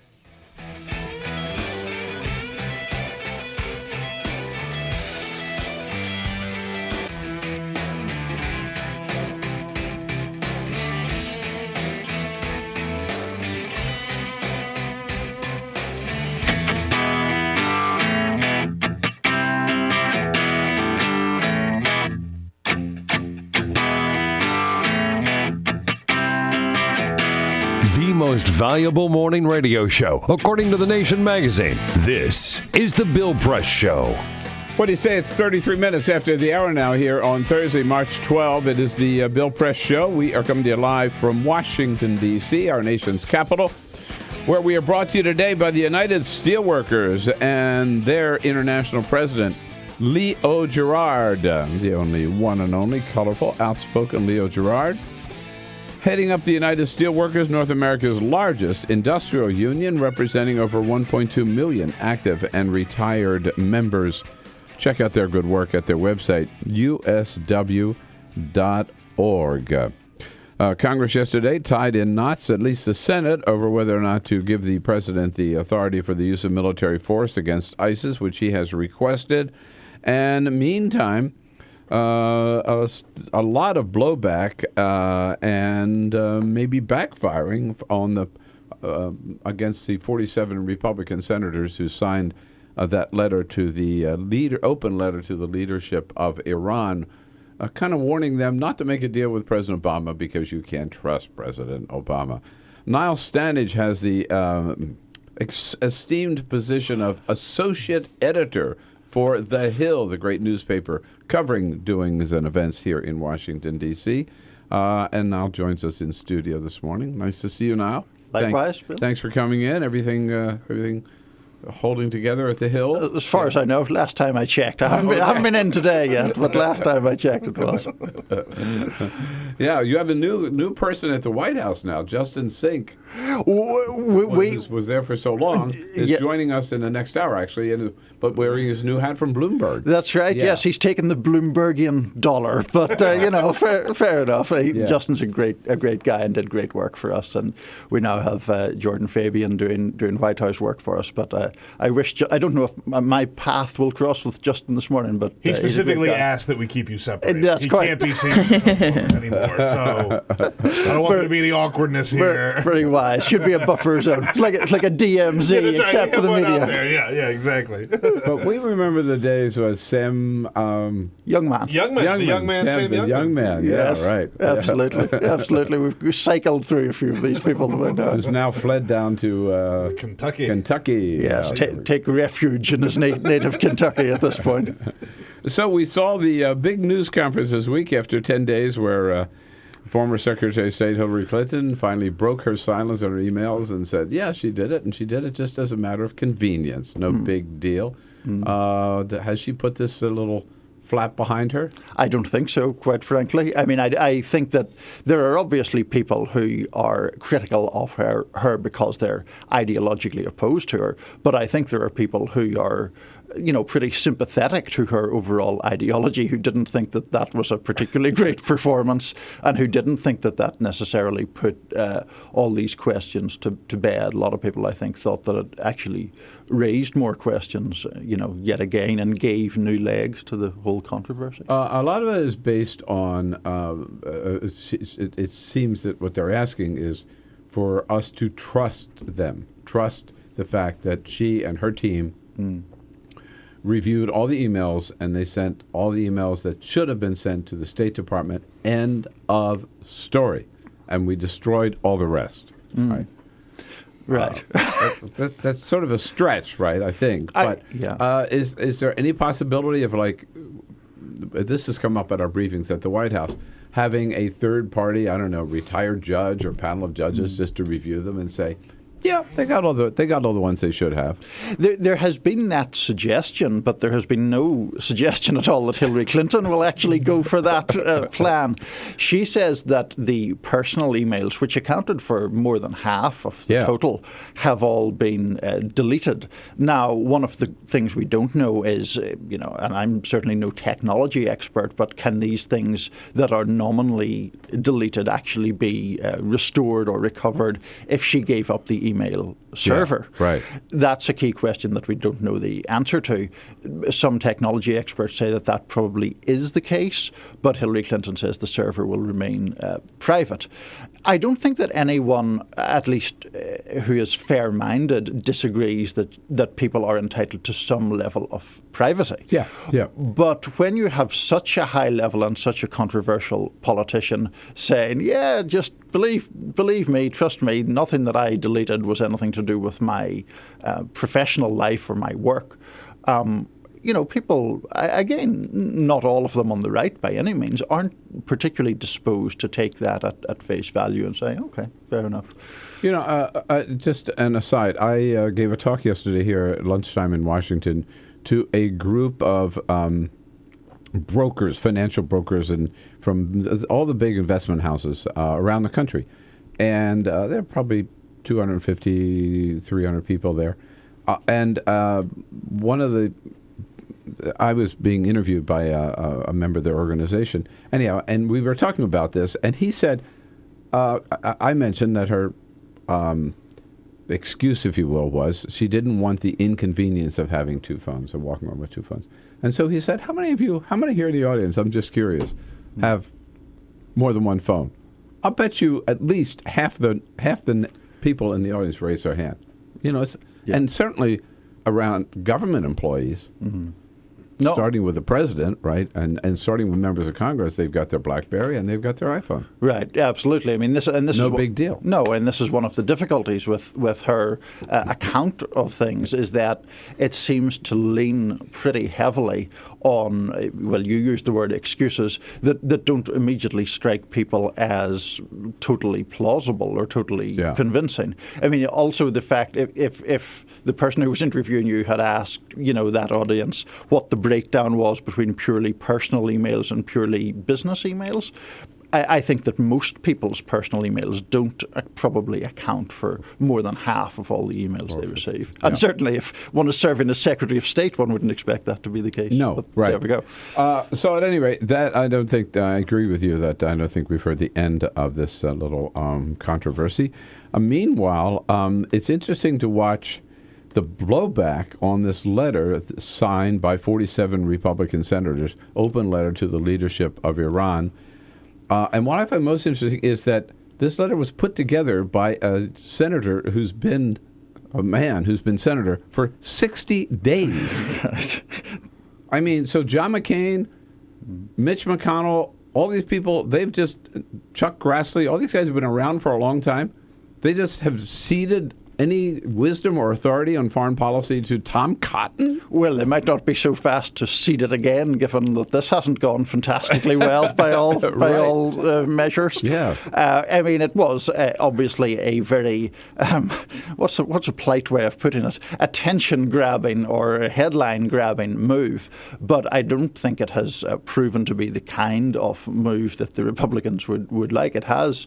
I mean, it actually was interesting to me how quickly the White House seized on that letter, and at the briefing that you referred to earlier, they talked about it for at least a couple of days, if not 3 days in a row. No. And that, I think, is... And Josh Earnest has been really very, very... His language has been...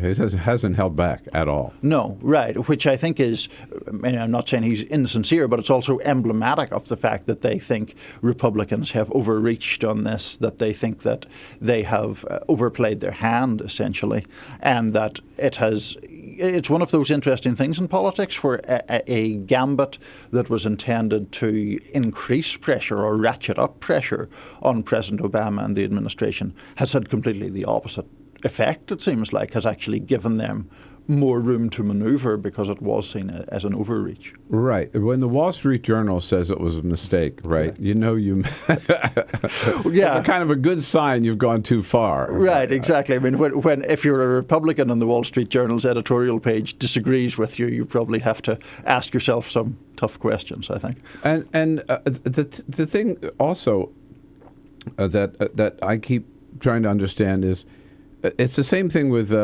Prime Minister Netanyahu's address to Congress. They're attacking a deal that doesn't exist yet. Right. I mean, there is no deal. Mm-hmm. We don't know what would be in the deal, really, and there may not be any deal at all. I mean, this whole thing could still collapse, right? Right. So one would think, okay, let's wait until we see the deal and read it, and then we can say, well, it's got some good parts, but we could never support it because of this. Right. They're just against any deal whatsoever, and which raises a question, what's the alternative? Well, I mean, I'm not quite clear that they have an obvious alternative in place. One of the interesting things about your point, could they not have waited for a deal and then criticized it? The sort of more Machiavellian interpretation of what they were trying to do was to seed such distrust amongst the Iranians that they would not do a deal, and therefore... The argument is Republicans wouldn't like to see a deal because A, they might disagree with it, but B, it might also be, so to speak, a feather in President Obama's cap. Therefore, let's see if we can pull this down. That's got to be a big factor. But the truth, it seems to me, even if it's only 10 years, and that's what's rumored, but even if it's only 10 years, having Iran not pursuing a nuclear weapon for 10 years is better than having them pursue a nuclear weapon without a deal tomorrow. Right, absolutely, and it's that whole phrase about not letting the good be the perfect be the enemy of the good. A 10-year deal of the type that you've just sort of outlined would seem to be, and certainly a better alternative than a military solution, which I think maybe in the back of their minds is what some of these people want. It's certainly what Bibi Netanyahu wants. Yeah, I mean, he presses a very hard line on that issue and is extremely vocal on it. But it's not totally clear how such things would work, even if you did pursue that kind of line. Niall Stanage with us here from the Hill on the news of the day here from our nation's capital. And interesting hearing yesterday on the authorization for the use of military force. This is a case where the president is saying, come on, please, stand up, do your job.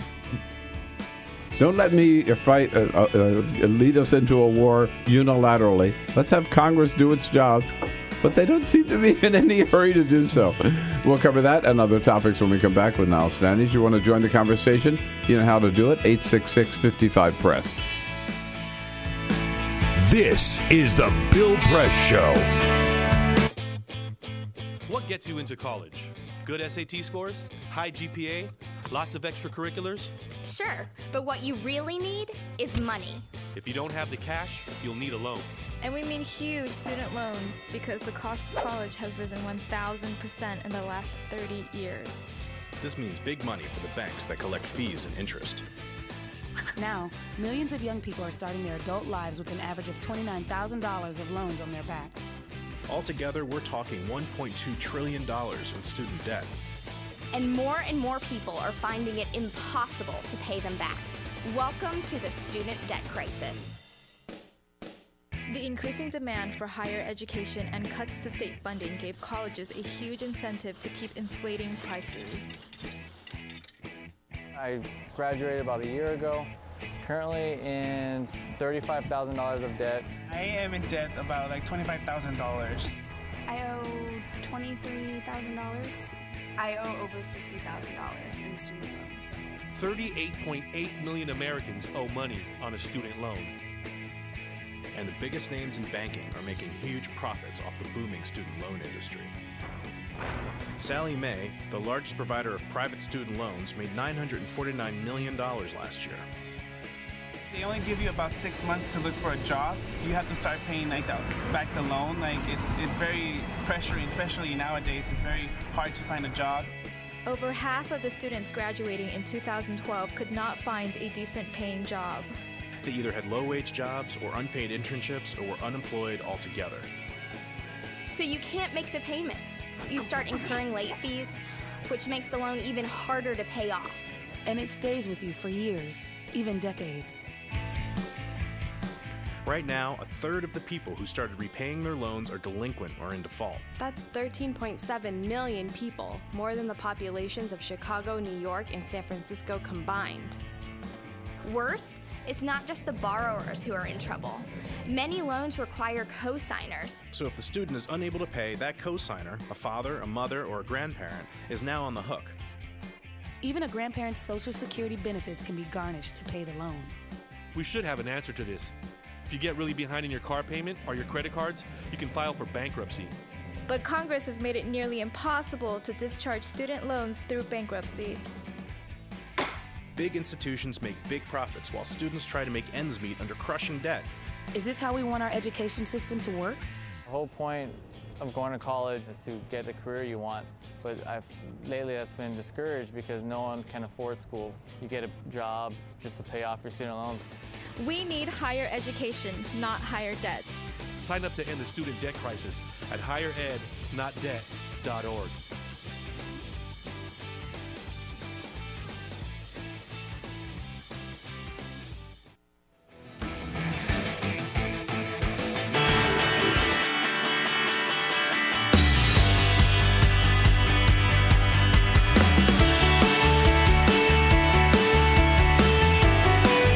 On your radio, on TV, and online.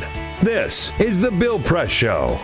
12 minutes before the top of the hour, Justin Sink, in fact, from Bloomberg Business, will be here in studio with us in the next half hour. Formerly with The Hill, Associate Editor Niall Stanage misses Justin at The Hill. Niall's still with The Hill and joining us in studio.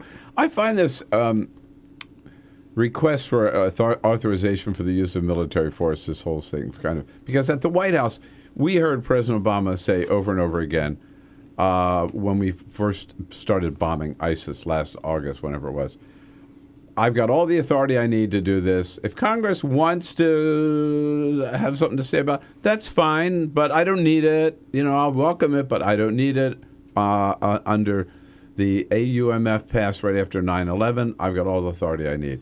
And then, the beginning of this year, he says, no, I want to go to Congress, and I want Congress to take a stand and authorize this. So it's not just another undeclared war or another presidential war.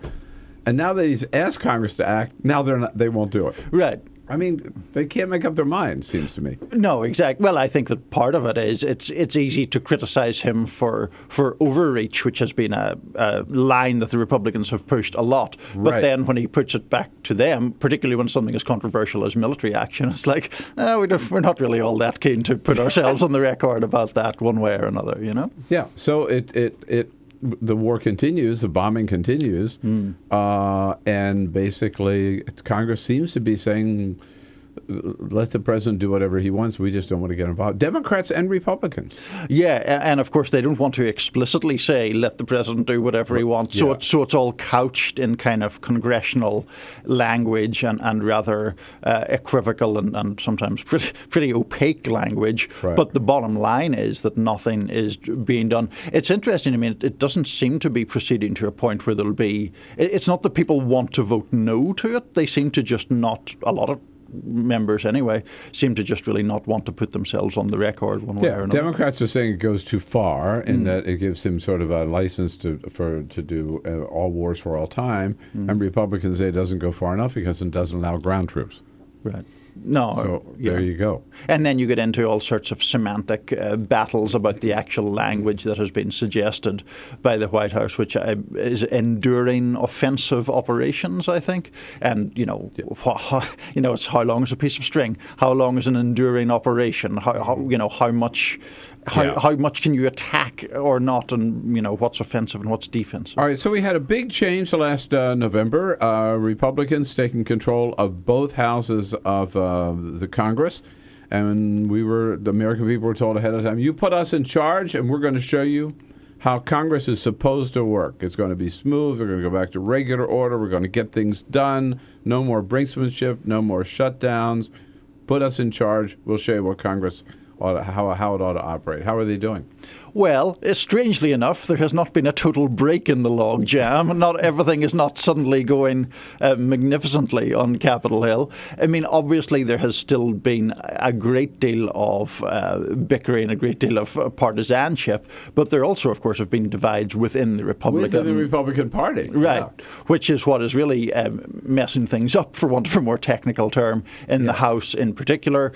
John Boehner, who is, somewhat moderate by the standards of the Republican Party at the moment, is having to deal with a not insignificant number of people who are much more hardline, further to the right, and that has essentially paralyzed things to some degree. Yeah, for the battle over the funding for the Department of Homeland Security really was Mitch McConnell versus John Boehner. Right. More than either of them versus Barack Obama. Right, and those tensions, I think, between the Republican Senate, the Senate and the House are going to continue, because the nature of the Senate tends to be that, for all that people have diverse opinions, they do want to get stuff done, and that they haven't been helped in that any progress toward that goal by the House, really. And John Boehner secure in his speakership, does it look like?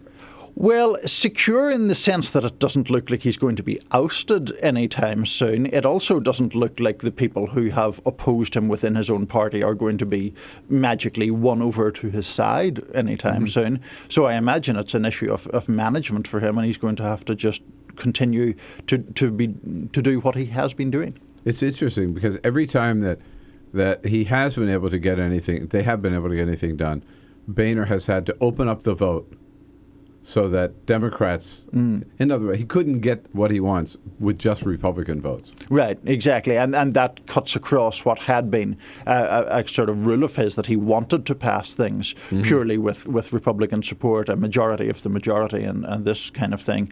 And that hasn't really shown any signs of becoming any sort of permanent or universal rule by any means. Yeah. No, well, it's fun to follow, and you're right on top of it every day, Niall. So good of you to come in today. Thank you so much. Always a pleasure. We always recommend The Hill. Now, I have a certain bias there because I write a column for The Hill, but it's just a damn good newspaper. No better source for knowing what's going on here in the federal government at all levels, both ends of Pennsylvania Avenue. Check it out at thehill.com. We'll see you again soon. Thanks, Bill. Thanks, Appreciate Niall. it. This is The Bill Press Show.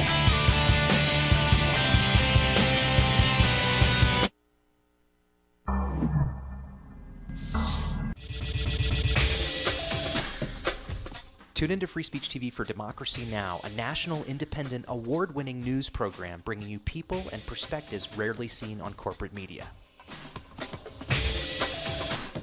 I'm the retired bishop with the Episcopal Church as the bishop for all chaplains in federal service. I read that there was a group of people that represented a sense of injustice that I had. We'd lost Zuccotti. I mean, there was a kind of a hope that maybe Trinity Church would be gracious and give refuge. We picked this day where we would gather and demonstrate that Trinity was closing its ears to what was happening. We marched around the block, and I realized that, my goodness, they're carrying a ladder. And I thought, well, this is the moment.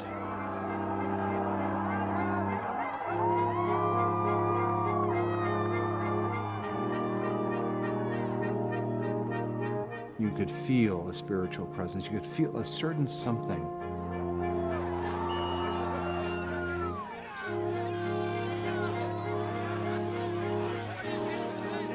And then the cops came in. It got brutal. I'm with you right here. Robin, I'm here. The church needed, in this moment in history, to stand alongside of these protesters. The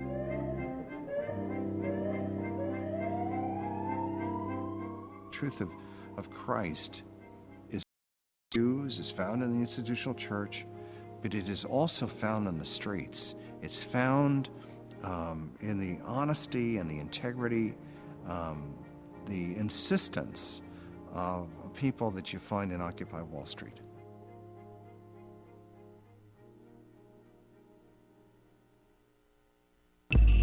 Tune in to Gay USA with hosts Ann Northrup and Andy Hum for in-depth coverage of lesbian, gay, bisexual, and transgender news. Watch Gay USA every week, only on Free Speech TV. What the frack? What the frack? What the frack? What the frack? President Obama, are you fracking kidding me? Reopen the EPA studies. In Texas, Wyoming, and Pennsylvania. Fracking pollutes our oceans. Fracking poisons our water. Fracking makes climate change worse. Fracking relies on toxic chemicals that cause cancer. Ban fracking now. Ban fracking now. Go on. Ban it. Ban fracking now. Please.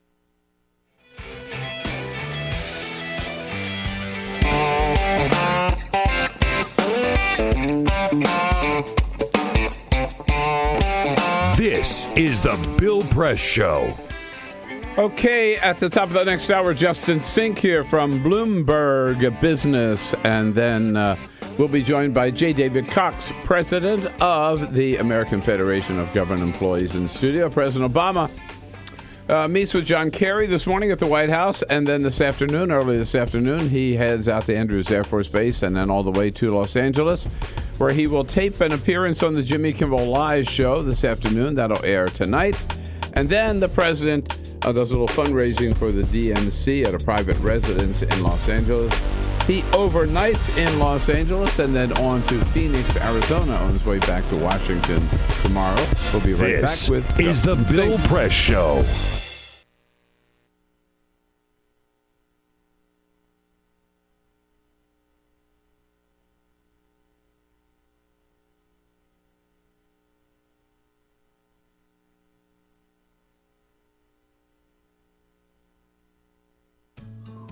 You wouldn't let money just blow out of your house. So when your AC or heater is on, make sure the doors, windows, and fireplace flue are shut tight. If you're headed out, turn down the AC or lower the heat by 10 degrees. And always keep your water heater set at 120. A little bit of common sense goes a long way. Get more great tips at energysaver.gov. So, I'm kind of new here, but I've noticed a trend. My human does this funny thing where she goes around and gets all my toys, and then she hides them in that basket by the door. You know, but it's always the same basket, and it's always in the same place. And then she acts so surprised when I find them, but, you know, she's putting them in the same basket. Again. It's like, hello? That's where you put it last time. You were the worst at hide and go seek.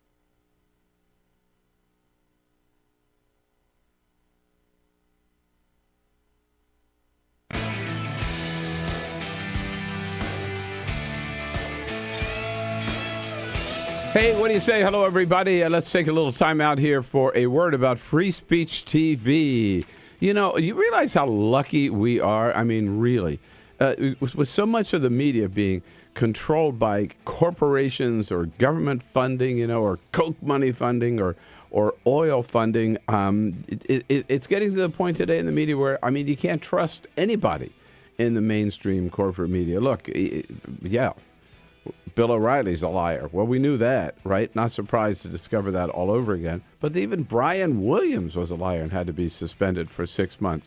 It's the point where you can't trust anybody. And this whole media madness, there is one island of sanity.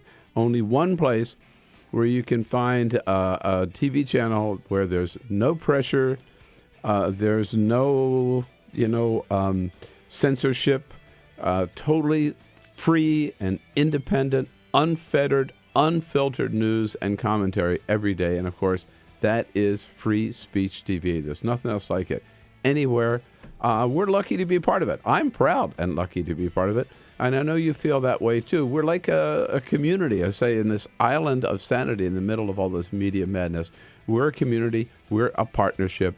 And we're in this together. We, myself and Stephanie and Tom and Amy and all the rest of the good people on Free Speech TV do our best to bring you the best programming, the best guests, the best commentary every single day. And we ask you to give us your help to make sure we can continue doing that and stay on the air. That's why we have these pledge drives, and we really, really can't stress it enough. Can't tell you the urgency of it enough. We really need your support. Would not be on the air, cannot stay on the air without your support. So we ask you, if you haven't already done so, please dig in, be as generous as you can, and make your pledge today so we can get over that $1,500 goal that we've got every day for this program. Maybe to give you a little incentive to do so, we'll send you a little gift in response for your pledge. If you can pledge $60 a year, that's just $5 a month. We'll send you a Free Speech TV mug, which you can start the day with every day. If you can double that to $120, $10 a month, the Free Speech TV mug, and your own Free Speech TV T-shirt. Wear that with pride. For double that, $240 a year or $20 a month. Get this, a Bill Press Show mug, collector's item for sure, and a very special gift, an Equal Exchange African gift box. Part of the proceeds of that go to help the good nuns who run the Panzi Hospital in the Republic of Congo. And that gift box comes with coffee and some lip balm and some soap and a bracelet. You'll love it. For $360 a year, one Free Speech TV mug, 2 Bill Press Show mugs, and that gift box. And then for $1,000, if you are in a position to afford that and to help Free Speech TV, get yourself to Washington again. And we'll go to dinner. Carol and I will take you out to dinner here on the Hill, one of our great restaurants on the Hill. And the next morning, you'll come in, meet the team, watch the show, and be part of the show. So it's a real partnership. Let's keep that partnership going. Make your pledge today, as generously as you can. Telephone, 877-378-8669. 877-378-8669. Or go online to freespeech.org. Make your pledge today. We need your help. Thank you.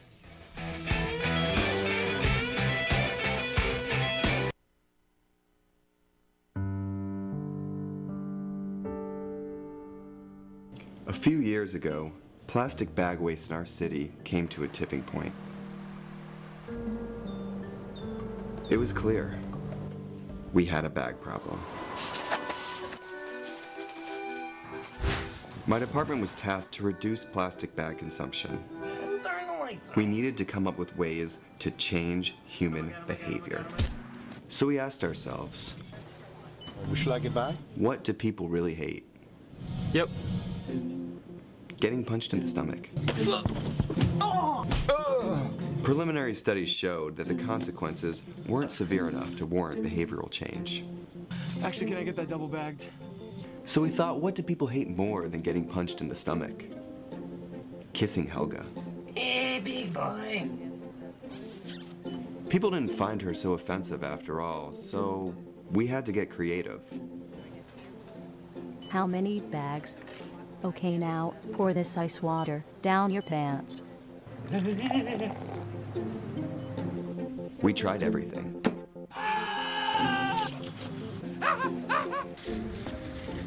Eat this rat. Defuse this bomb. Even fighting your clone. After blowing through millions of dollars of government funds on research, I came up with a brilliant idea. Why don't we just charge 5 cents per bag? That's a stupid idea. Would you like a bag? Yes. 5 cents a bag. 5 cents? 5 cents? Do I still have the option of getting punched? Honestly, I don't know how everyone else missed it. Why don't you just get a reusable bag?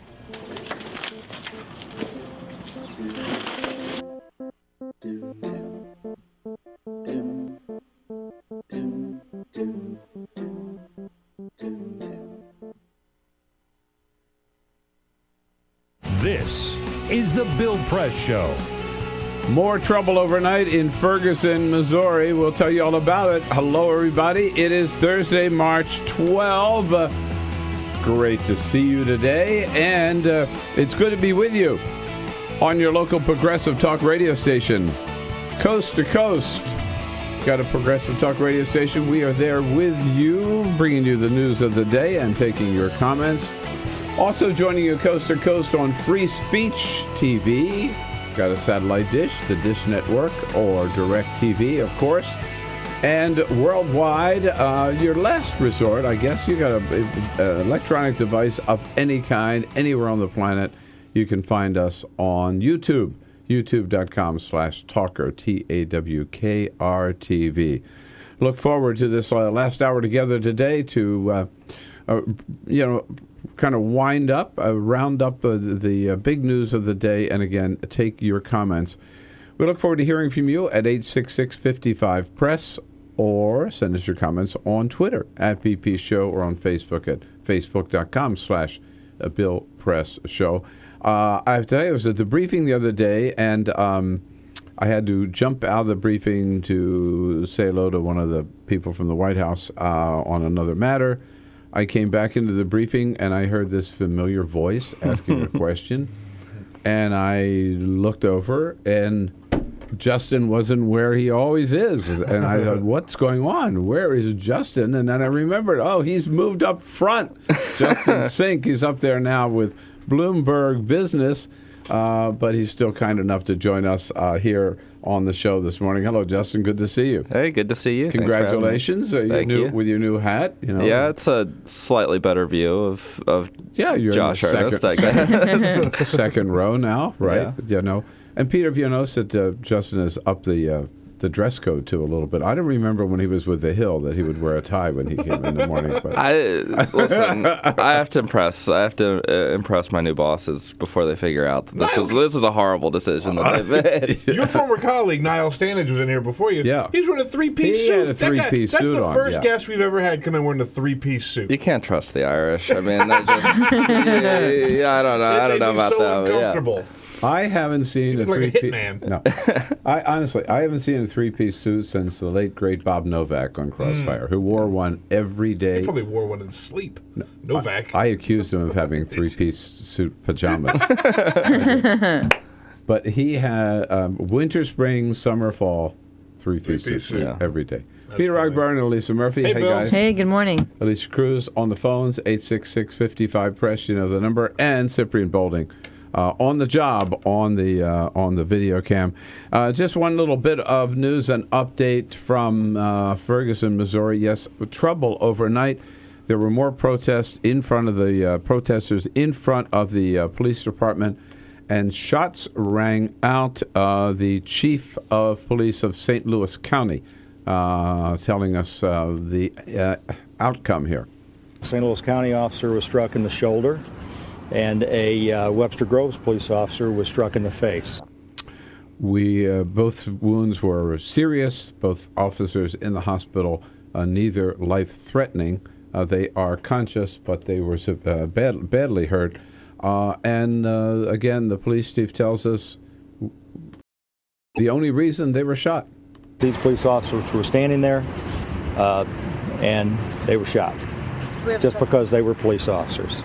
Not doing anything. It was someone, the Wes Lowry from the Washington Post told us earlier, It appears that these shots came from not even from the protest area, but behind the protest area, from a house up on the hill, and the police are investigating. No one under arrest so far. So we'll follow that, bring you up to date if we get any more news in this hour on that latest tragic incident out there in Ferguson, Missouri.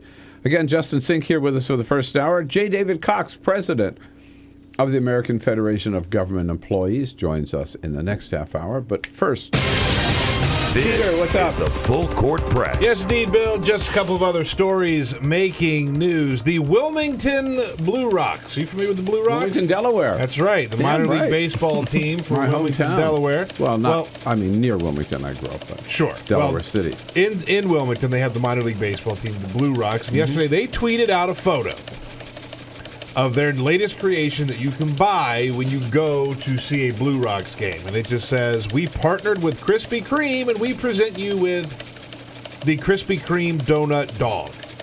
What has happened is Krispy Kreme has made a hot dog bun out of donut. Oh, wow. And they put a hot dog inside of it, raspberry jelly, bacon, and what looks to be peanut butter, although they haven't revealed all of the different ingredients that are on it. You could buy those if you go see the Wilmington Blue Rocks. Well, if you play take baseball. Amtrak up to New York or whatever, you go through Wilmington, Delaware, the Blue Rock Stadium is right there on the Baseball right-hand side. stadium? Baseball stadium. Stop off, right grab alongside you the a tracks. burger or one of these donut hot dogs, hop back on the train. And sit close to the bathroom. And yeah, exactly. Exactly. Yeah. It's a nightmare. A new study published in Applied Animal Behavior Science shows that cats are big music lovers. But of course, there's a catch.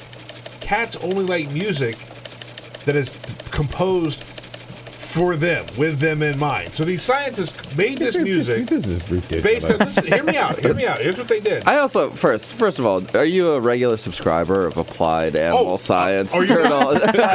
Somehow, Are I we guess not? Are we not reading yeah. this? So what they did is they made these tunes based on the way that a cat purrs, and they played that music for cats, and then they played some human music for cats. And the response from the cats was more positive to the music that was composed for them. And they found that out because the cats would purr and come up and nudge the speakers. They give a little head bump to the speakers. This is like total cats do. BS. And It's so, total BS. so they're big, cats are big. I'll tell you from our cat, JJ, he doesn't want music when he comes in the morning. He wants a snack. It's a treat. That's right, period. And bad news for Apple. Yesterday, virtually the entire day, their App Store was down. iTunes was down. All of their ways that they make money electronically was down all day long. They lost millions of dollars. Still not happened? sure exactly what happened, but their server went down and people were having trouble. It was kind of localized, so then Apple just said, we're shutting the whole thing down to find out what the problem is. So it was down all day yesterday. It's back up now. It's working. It's fine. You can buy things again. Apple can make money again. Well, I'm glad it's back up because I was going to get one of those gold watches today. Yeah, I mean, they have to sell 3 of those gold right. watches, and they'll make up all the money that they had to. No. $10,000 a pop or whatever. Right. Oh, man. There you go. All right, Peter, thank you. 13 minutes now after the hour. Justin, covering the White House for Bloomberg Business. Just what the White House needs today. Another Secret Service problem, huh? This, I mean, was really unbelievable. There's a report that came out in the Washington Post last night. What was, to me, the most amazing part is, so Ed Donovan was the longtime spokesman for the department, the guy who weathered sort of every scandal that came over the last couple of years. And he retired. They have a going-away party for him. Apparently 2 Secret Service agents, including the number 2 person on the president's security detail, go, have a few drinks, decide to drive back to the White House. Well, they were summoned back, I understand. I haven't seen it. Yeah.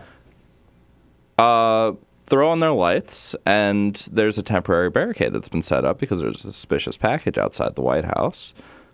For whatever reason, they don't really abide by the barricade, blast through and crash their car into the barricade. Into the barricade. Either didn't see it or whatever, but they were obviously drunk, or maybe not drunk, but they had a lot to drink. They've been drinking, and this just is sort of the classic problem that we've seen time and again from the Secret Service. And compounding that, the officers on the scene wanted to administer a test to see how much they had been drinking, go through the normal procedure, and a supervisor reportedly told them, just go home, just get out of here. And, this embodies, I think, the issues that we've seen with the Secret Service time and time again. And it raises some tough questions for President Obama, who, after we had the former Secret Service director resign, Julie Pearson, big investigation into the entire agency. He appointed this blue ribbon commission panel to investigate, and one of their big findings was you need to appoint somebody who's going to dramatically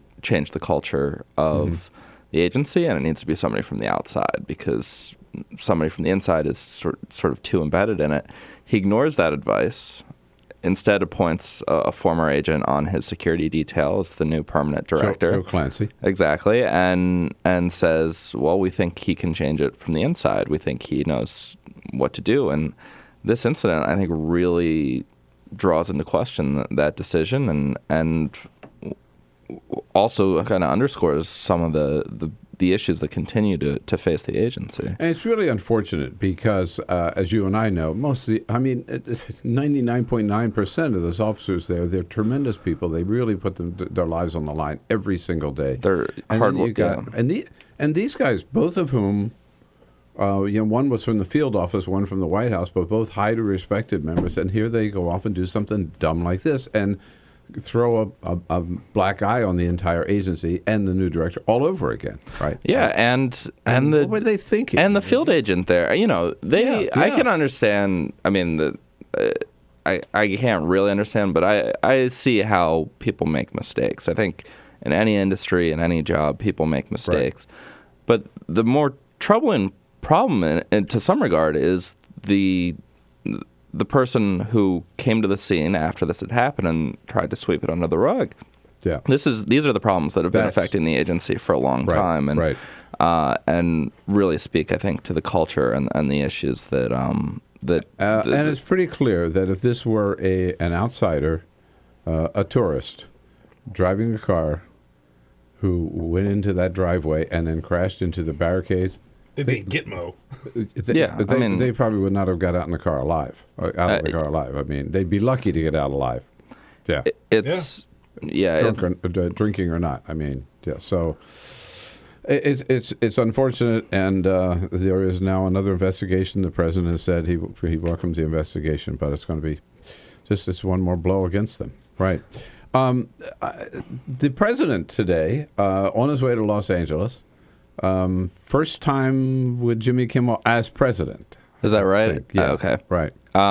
He loves these late night shows, right? And, I think he likes to have some fun with them. And he does. He has fun. Does a good job. And the White House has been talking a lot about how they want to find different ways to break through to people, and that it's taken a ton of different sort of manifestations, whether it's interviews with YouTube or Vice. When I was down in Atlanta earlier this week, he taped a long interview with Vice that's going to air sometime next week. And going on to a late night talk show to try to reach people who don't normally get a chance to talk to him. So he's going to do some fundraising then for the DNC while he's in LA. On the way back, he's stopping in Phoenix. He was in Phoenix just last week or a week before, right? Yeah, he was there recently. So why is he going back to Phoenix? Well, he's going to visit the VA hospital that was at the heart of the big controversy over mismanaged care and long wait times. And this was the place where you had whistleblowers that first kind of brought national media attention to the fact that veterans were waiting a long time. And the last time he was there, his schedule was so tight, he drove by the hospital but didn't stop and got some criticism. So it's sort of making up for that. This time he's going. John McCain kind of led the charge on that criticism, but it was kind of bad optics for the president. The motorcade literally drove by the hospital, and he just, I guess, didn't have time to stop there. And so really interesting to hear his sort of progress report on how things are getting better. They've brought a lot of new people into the agencies. They've set up new programs to try to help people, but talking to veterans groups, talking to some of the people on the ground there, I think a lot of these problems persist and remain, as you would expect from a large bureaucracy that's trying to pivot quickly. Do you think McCain will be there? I very much doubt that John McCain will be there. He probably has a Sunday show that he has to prep for. Oh, yeah. Yeah. If it's Sunday morning, McCain's on one of the shows because the producers are always looking for new faces and new people. Yeah, right. Justin Sink here with us from Bloomberg. We're just getting started on the big doings here in Washington, D.C. You can join the conversation at 866-55-PRESS. Right. This is the Bill Press Show.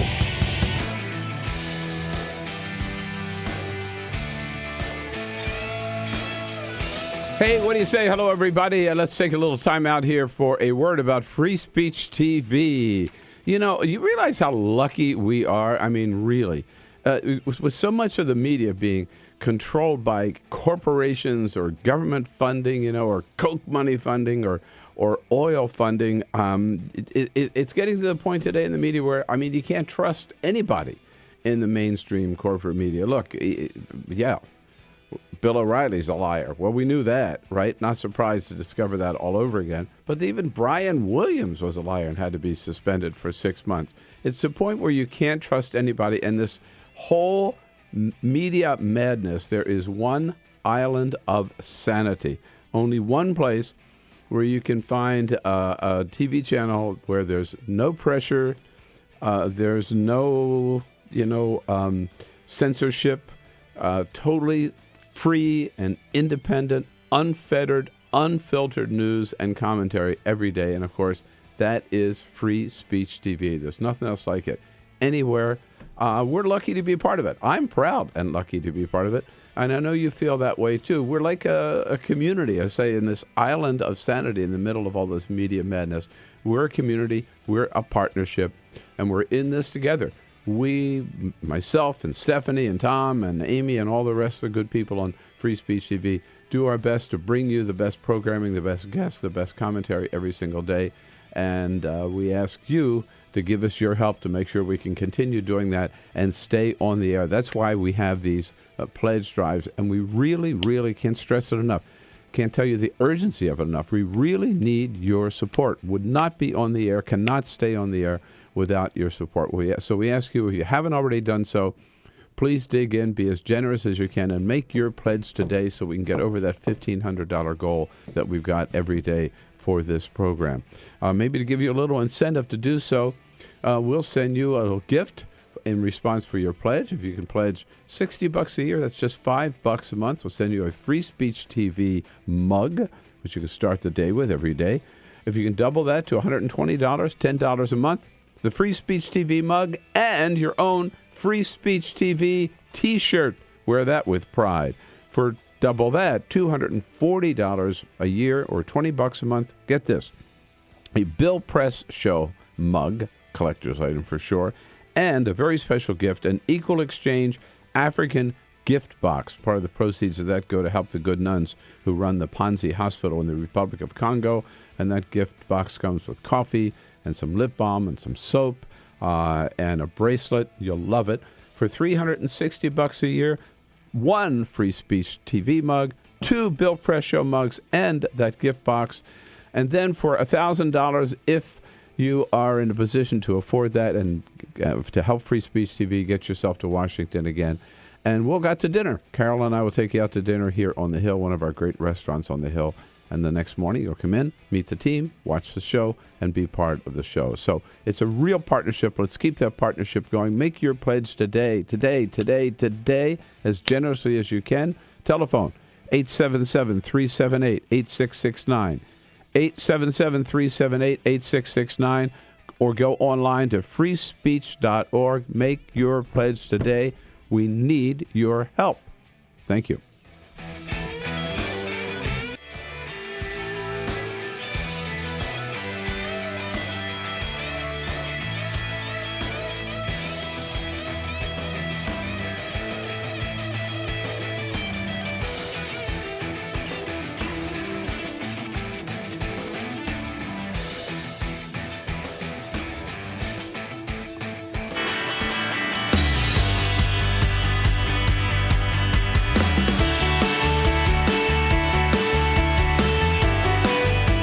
This is the Bill Press Show. President J. David Cox from the American Federation of Government Employees in the next half hour here. And right now we're visiting with Justin Sink, now with Bloomberg Business, still covering the White House. So, Justin, a couple of quick things that we can get to before we run out of time here. One, the White House has been sort of dancing about Hillary Clinton's emails and why the White House didn't realize she had her personal email account and was using that exclusively. They didn't really rush to her defense, however, did they? No, I think that, they see this as an issue that Hillary decided to have her own private email account. Her team vetted the emails one way or the other. And this wasn't a decision that really certainly came to the president's desk or something that he spent a lot of time thinking about. And it's been tough for them. It's been tough for Josh and Eric and everybody on the White House press team because they are the people who have to go face questions every day. Up until Secretary Clinton's press conference a day or two ago, we hadn't heard anything from her team, and they hadn't set anything up. And so I think that, the Clinton team getting out in front and starting to answer questions has certainly been a relief to everybody over at the White House. Josh admitted that the president and the Secretary of State, not surprisingly, had exchanged emails.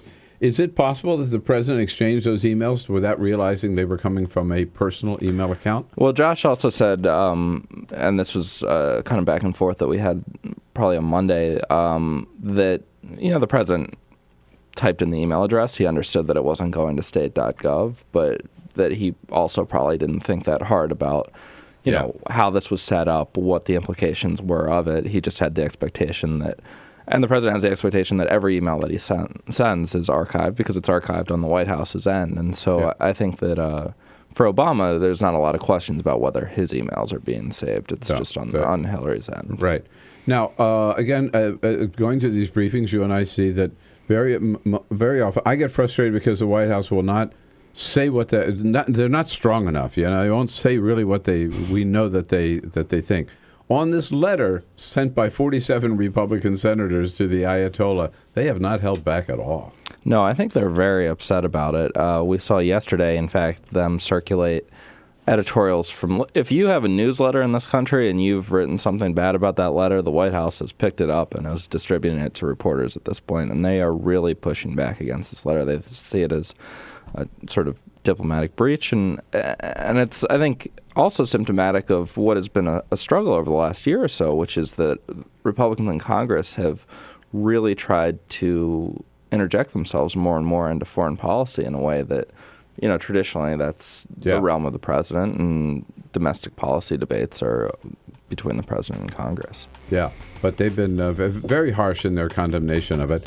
And there's been a lot of blowback. So, I mean, I think they recognize maybe that these guys had overstepped, and they're going to make sure everybody else understands it as well.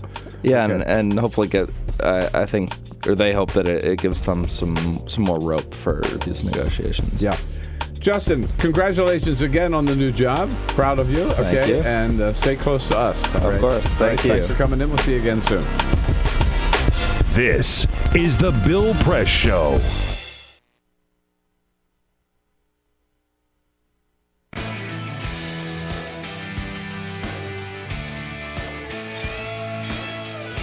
Hey, what do you say? Hello, everybody. Let's take a little time out here for a word about Free Speech TV.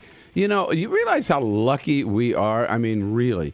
With so much of the media being controlled by corporations or government funding, you know, or Coke money funding or oil funding, it's getting to the point today in the media where, I mean, you can't trust anybody in the mainstream corporate media. Look, yeah, Bill O'Reilly's a liar. Well, we knew that, right? Not surprised to discover that all over again. But even Brian Williams was a liar and had to be suspended for 6 months. It's the point where you can't trust anybody. And this whole media madness, there is one island of sanity.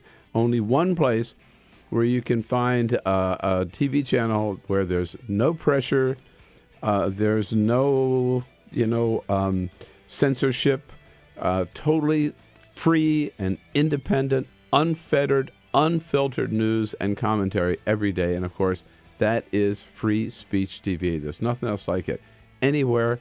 we're lucky to be part of it. I'm proud and lucky to be part of it. And I know you feel that way, too. We're like a community, I say, in this island of sanity in the middle of all this media madness. We're a community. We're a partnership. And we're in this together. We, myself and Stephanie and Tom and Amy and all the rest of the good people on Free Speech TV, do our best to bring you the best programming, the best guests, the best commentary every single day. And we ask you to give us your help to make sure we can continue doing that and stay on the air. That's why we have these pledge drives, and we really, really can't stress it enough. Can't tell you the urgency of it enough. We really need your support. Would not be on the air, cannot stay on the air without your support. So we ask you, if you haven't already done so, please dig in, be as generous as you can, and make your pledge today so we can get over that $1,500 goal that we've got every day for this program. Maybe to give you a little incentive to do so, we'll send you a little gift in response for your pledge. If you can pledge $60 a year, that's just $5 a month. We'll send you a Free Speech TV mug, which you can start the day with every day. If you can double that to $120, $10 a month, the Free Speech TV mug and your own Free Speech TV T-shirt. Wear that with pride. For double that, $240 a year or $20 a month. Get this, a Bill Press Show mug, collector's item for sure, and a very special gift, an Equal Exchange African gift box. Part of the proceeds of that go to help the good nuns who run the Panzi Hospital in the Republic of Congo, and that gift box comes with coffee and some lip balm and some soap and a bracelet. You'll love it. For $360 a year, one Free Speech TV mug, 2 Bill Press Show mugs, and that gift box. And then for $1,000, if you are in a position to afford that and to help Free Speech TV, get yourself to Washington again. And we'll go to dinner. Carol and I will take you out to dinner here on the Hill, one of our great restaurants on the Hill. And the next morning, you'll come in, meet the team, watch the show, and be part of the show. So it's a real partnership. Let's keep that partnership going. Make your pledge today, as generously as you can. Telephone, 877-378-8669. 877-378-8669, or go online to freespeech.org. Make your pledge today. We need your help. Thank you.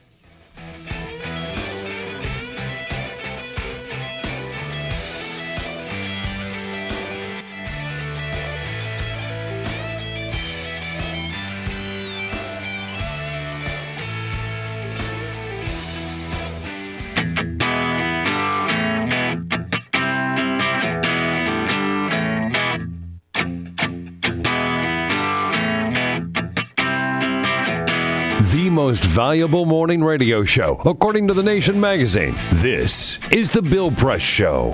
How about it? 33 minutes now after the hour, it is The Bill Press Show. We are here in our nation's capital, broadcasting live from our studio on Capitol Hill, coast to coast on your local progressive talk radio station, and of course on Free Speech TV.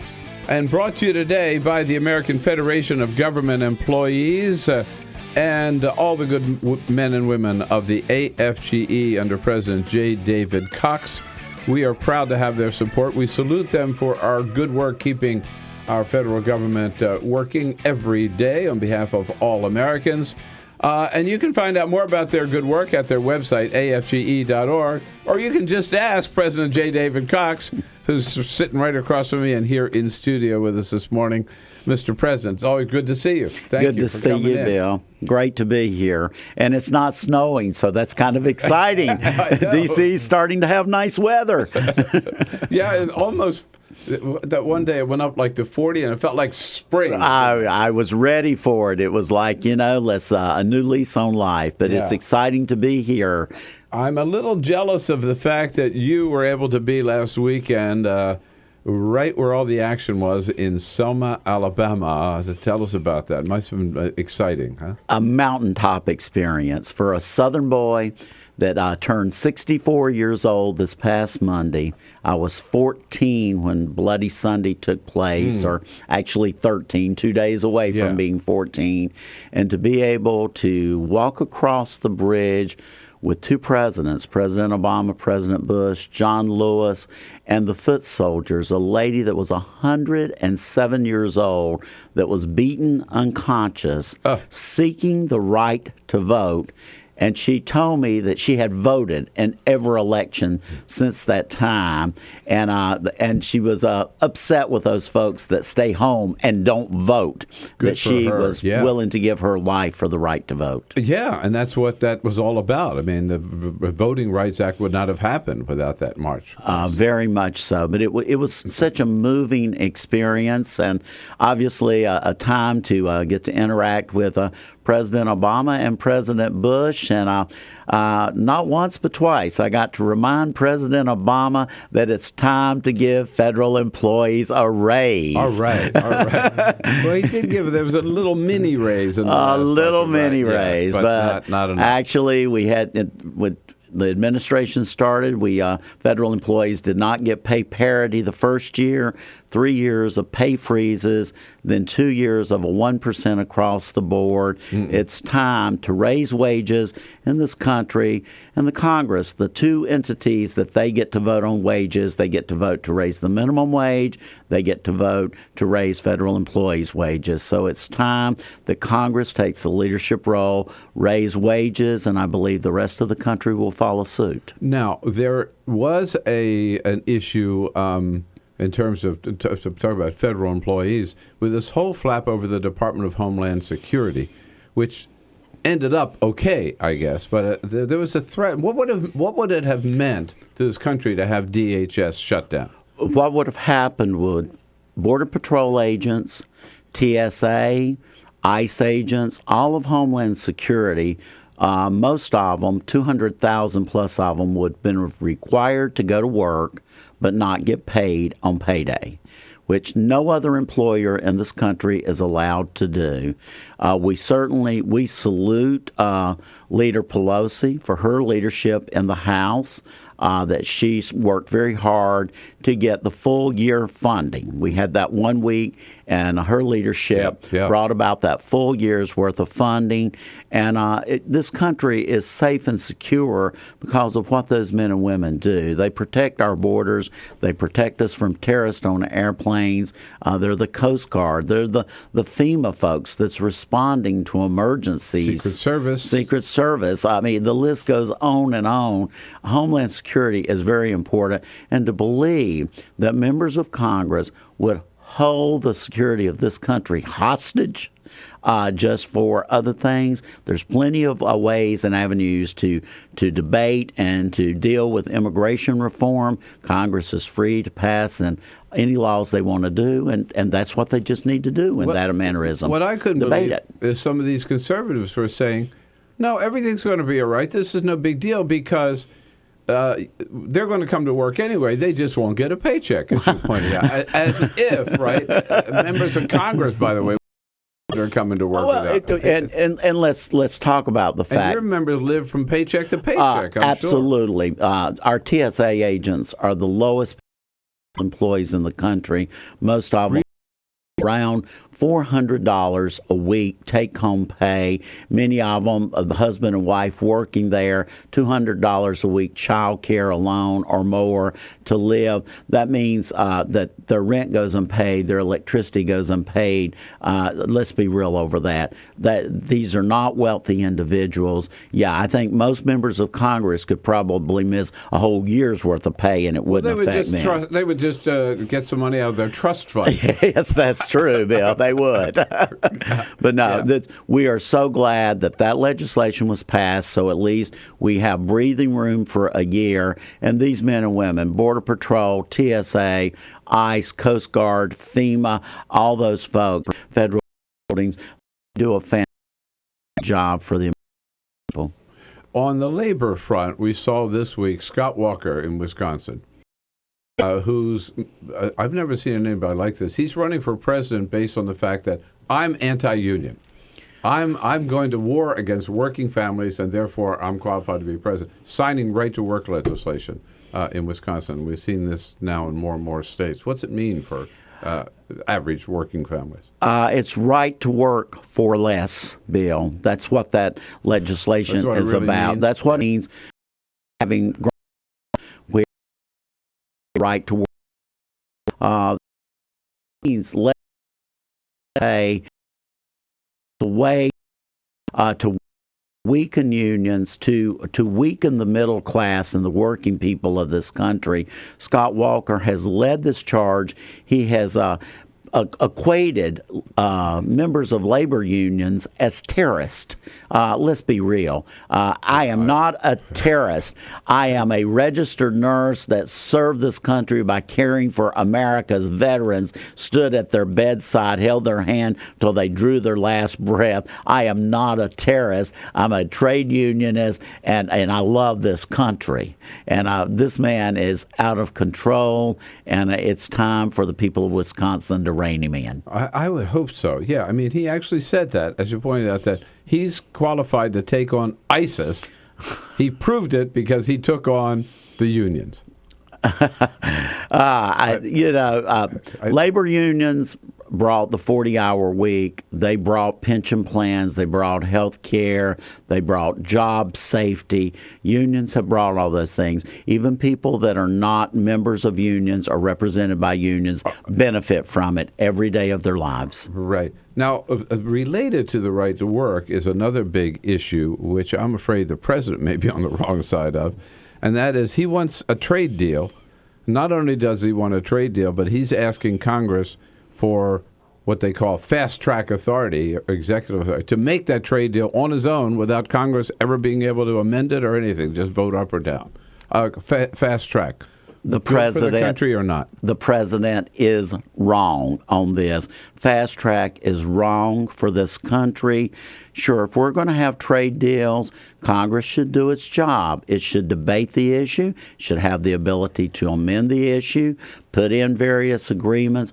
What they're trying to do with the fast track is a take it or leave it type deal where all of a sudden Congress gets a 29-volume 1,000 to 2,000 page document, 30 minutes to review, and you must vote up or down.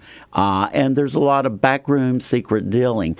Fast track is wrong for this country. These trade agreements have been wrong. Go to North Carolina, look around, and see if you can find a textile job, a furniture job, any manufacturing jobs left. We're losing them by the thousands every month, and we've lost over 3 million manufacturing jobs in this country for the trade deals. Fast track is wrong for this country, and AFGE proudly stands with every other labor union in this country on this issue. Not one labor union is agreeing that fast track is right. So we saw it with NAFTA, I guess, first. Yes, sir, we did. Yeah. NAFTA was terrible. I mean, I saw the clothing industry, the textile industry, furniture industry, the electronics, all of those things that we did. We used to make washing machines and North Carolina with GE. That doesn't happen anymore. All of that went away. And obviously from the textile, they made the materials. So you made clothing. Everything went. And jobs went.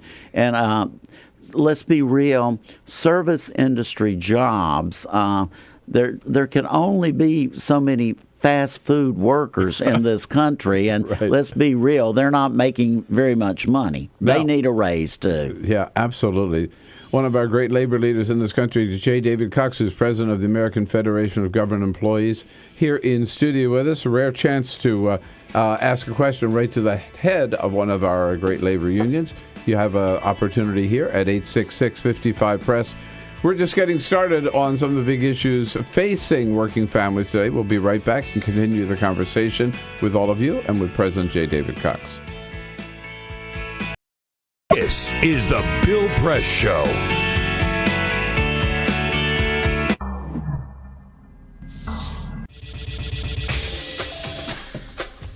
Tune into Free Speech TV for Democracy Now!, a national, independent, award-winning news program bringing you people and perspectives rarely seen on corporate media.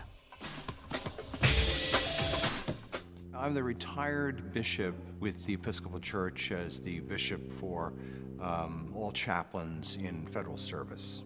I read that there was a group of people that represented a sense of injustice that I had. We'd lost Zuccotti. I mean, there was a kind of a hope that maybe Trinity Church would be gracious and give refuge. We picked this day where we would gather and demonstrate that Trinity was closing its ears to what was happening.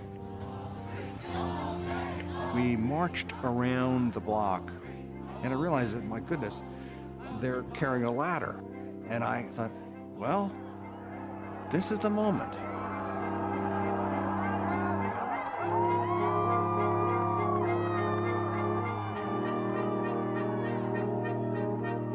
You could feel a spiritual presence. You could feel a certain something.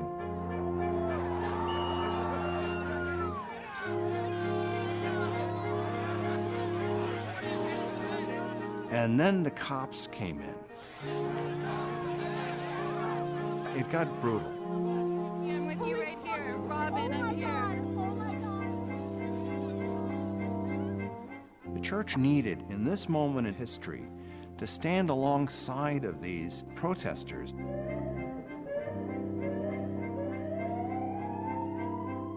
Truth of Christ is found in the pews, is found in the institutional church, but it is also found in the streets. It's found in the honesty and the integrity, the insistence of people that you find in Occupy Wall Street.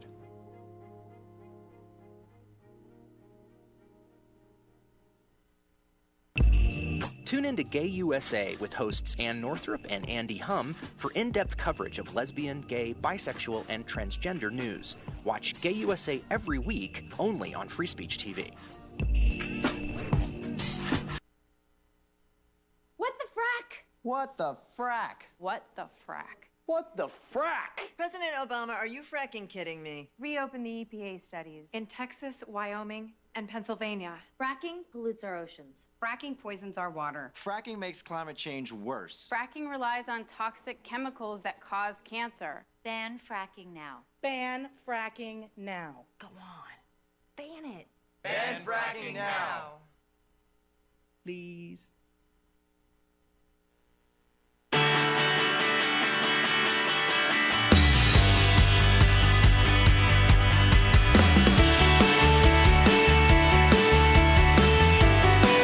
Seen on Free Speech TV and online on TawkrTV. This is the Bill Press Show.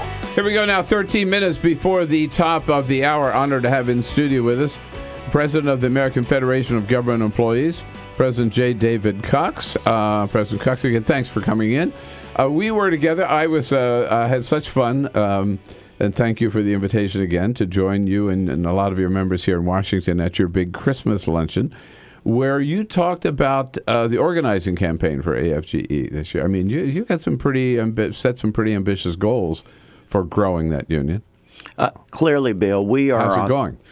We're doing well, even in the month of December and January, when people are focused on the holiday season. The weather's a little bit difficult. We still had net gains of over 1,000 members a month each month, and we are totally open shops in the federal government. So the deal is people voluntarily join our union and remain a member of our union. So we're constantly out doing what we call lunch and learns, talking to people about AFGE, inviting them to join our union, and we're showing steady growth. We have a firm goal of reaching 300,000 members this year, and we will meet that goal.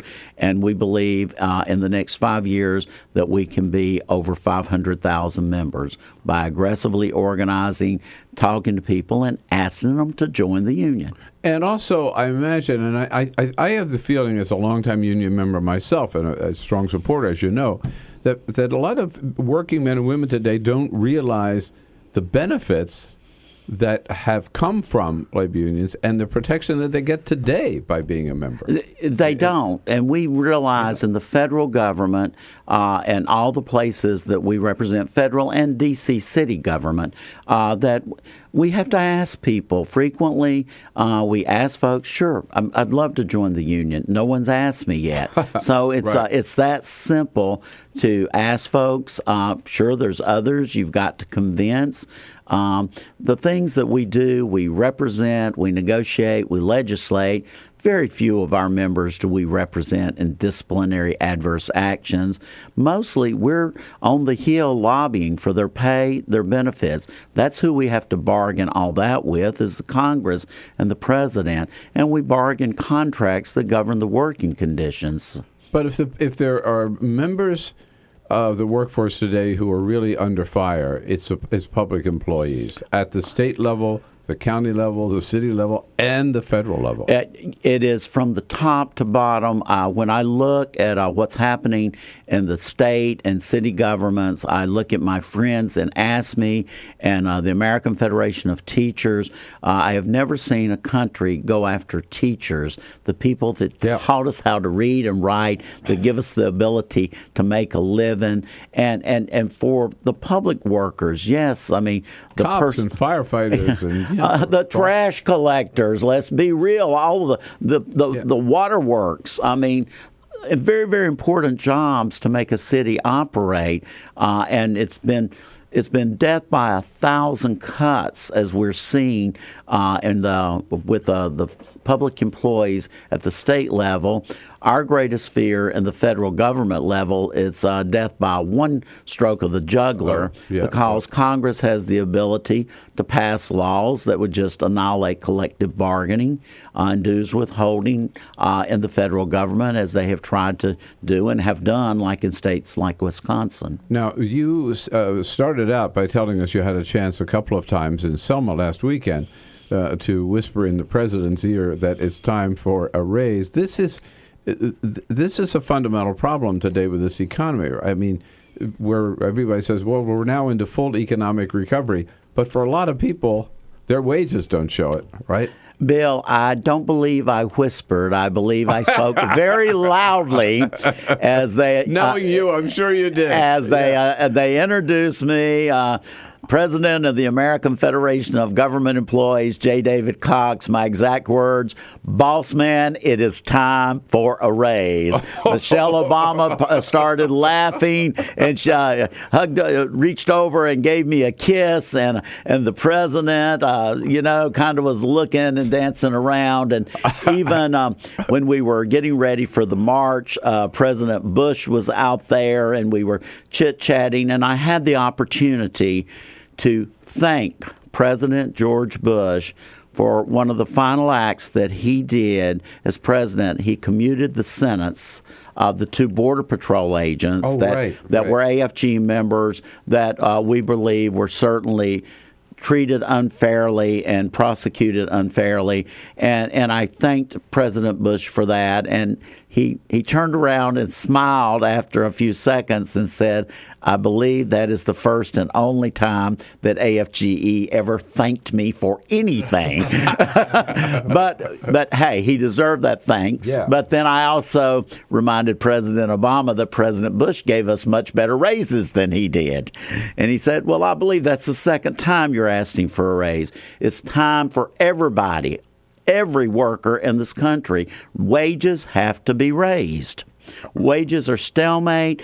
To have an economy that's going to work for all, wages have got to increase. Absolutely. I love that message. Boss man, we need a raise. It's time for a raise.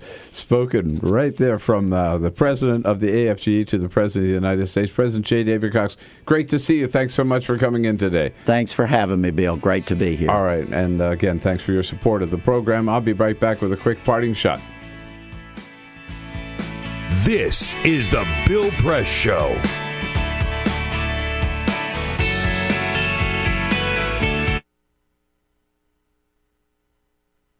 It is possible to read the history of this country as one long struggle to extend the liberties established in our Constitution to everyone in America.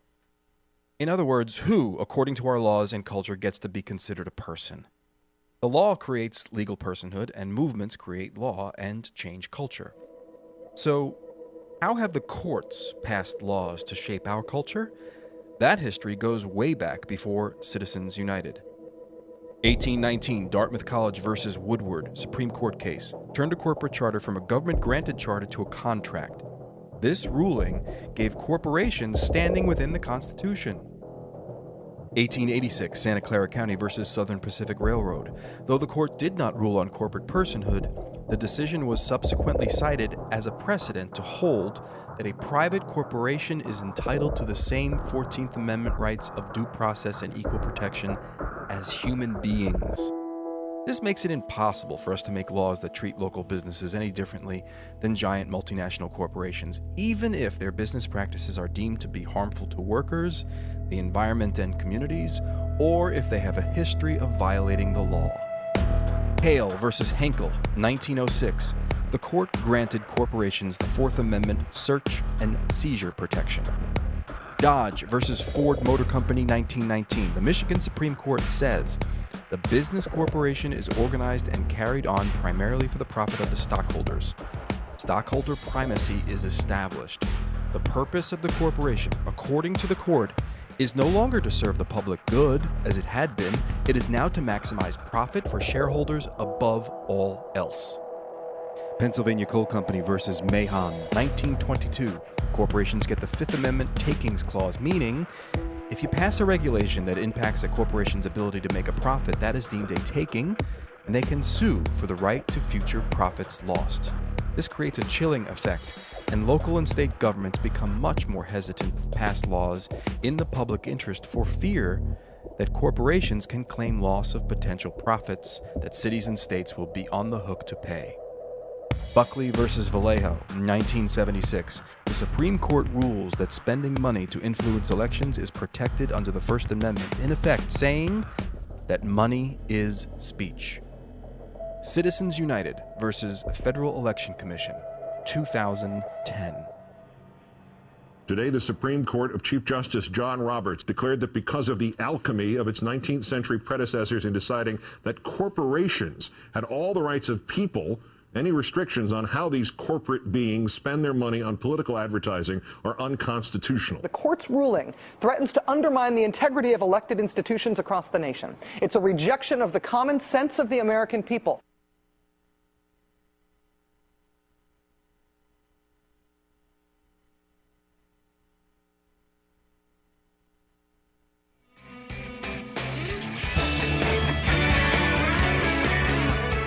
The Parting Shot with Bill Press.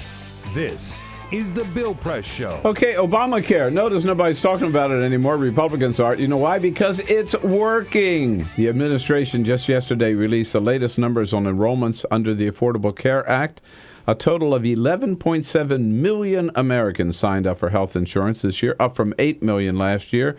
And of that number, 8.8 million enrolled under the federal exchange. 86% of all those enrolled qualified for a federal subsidy.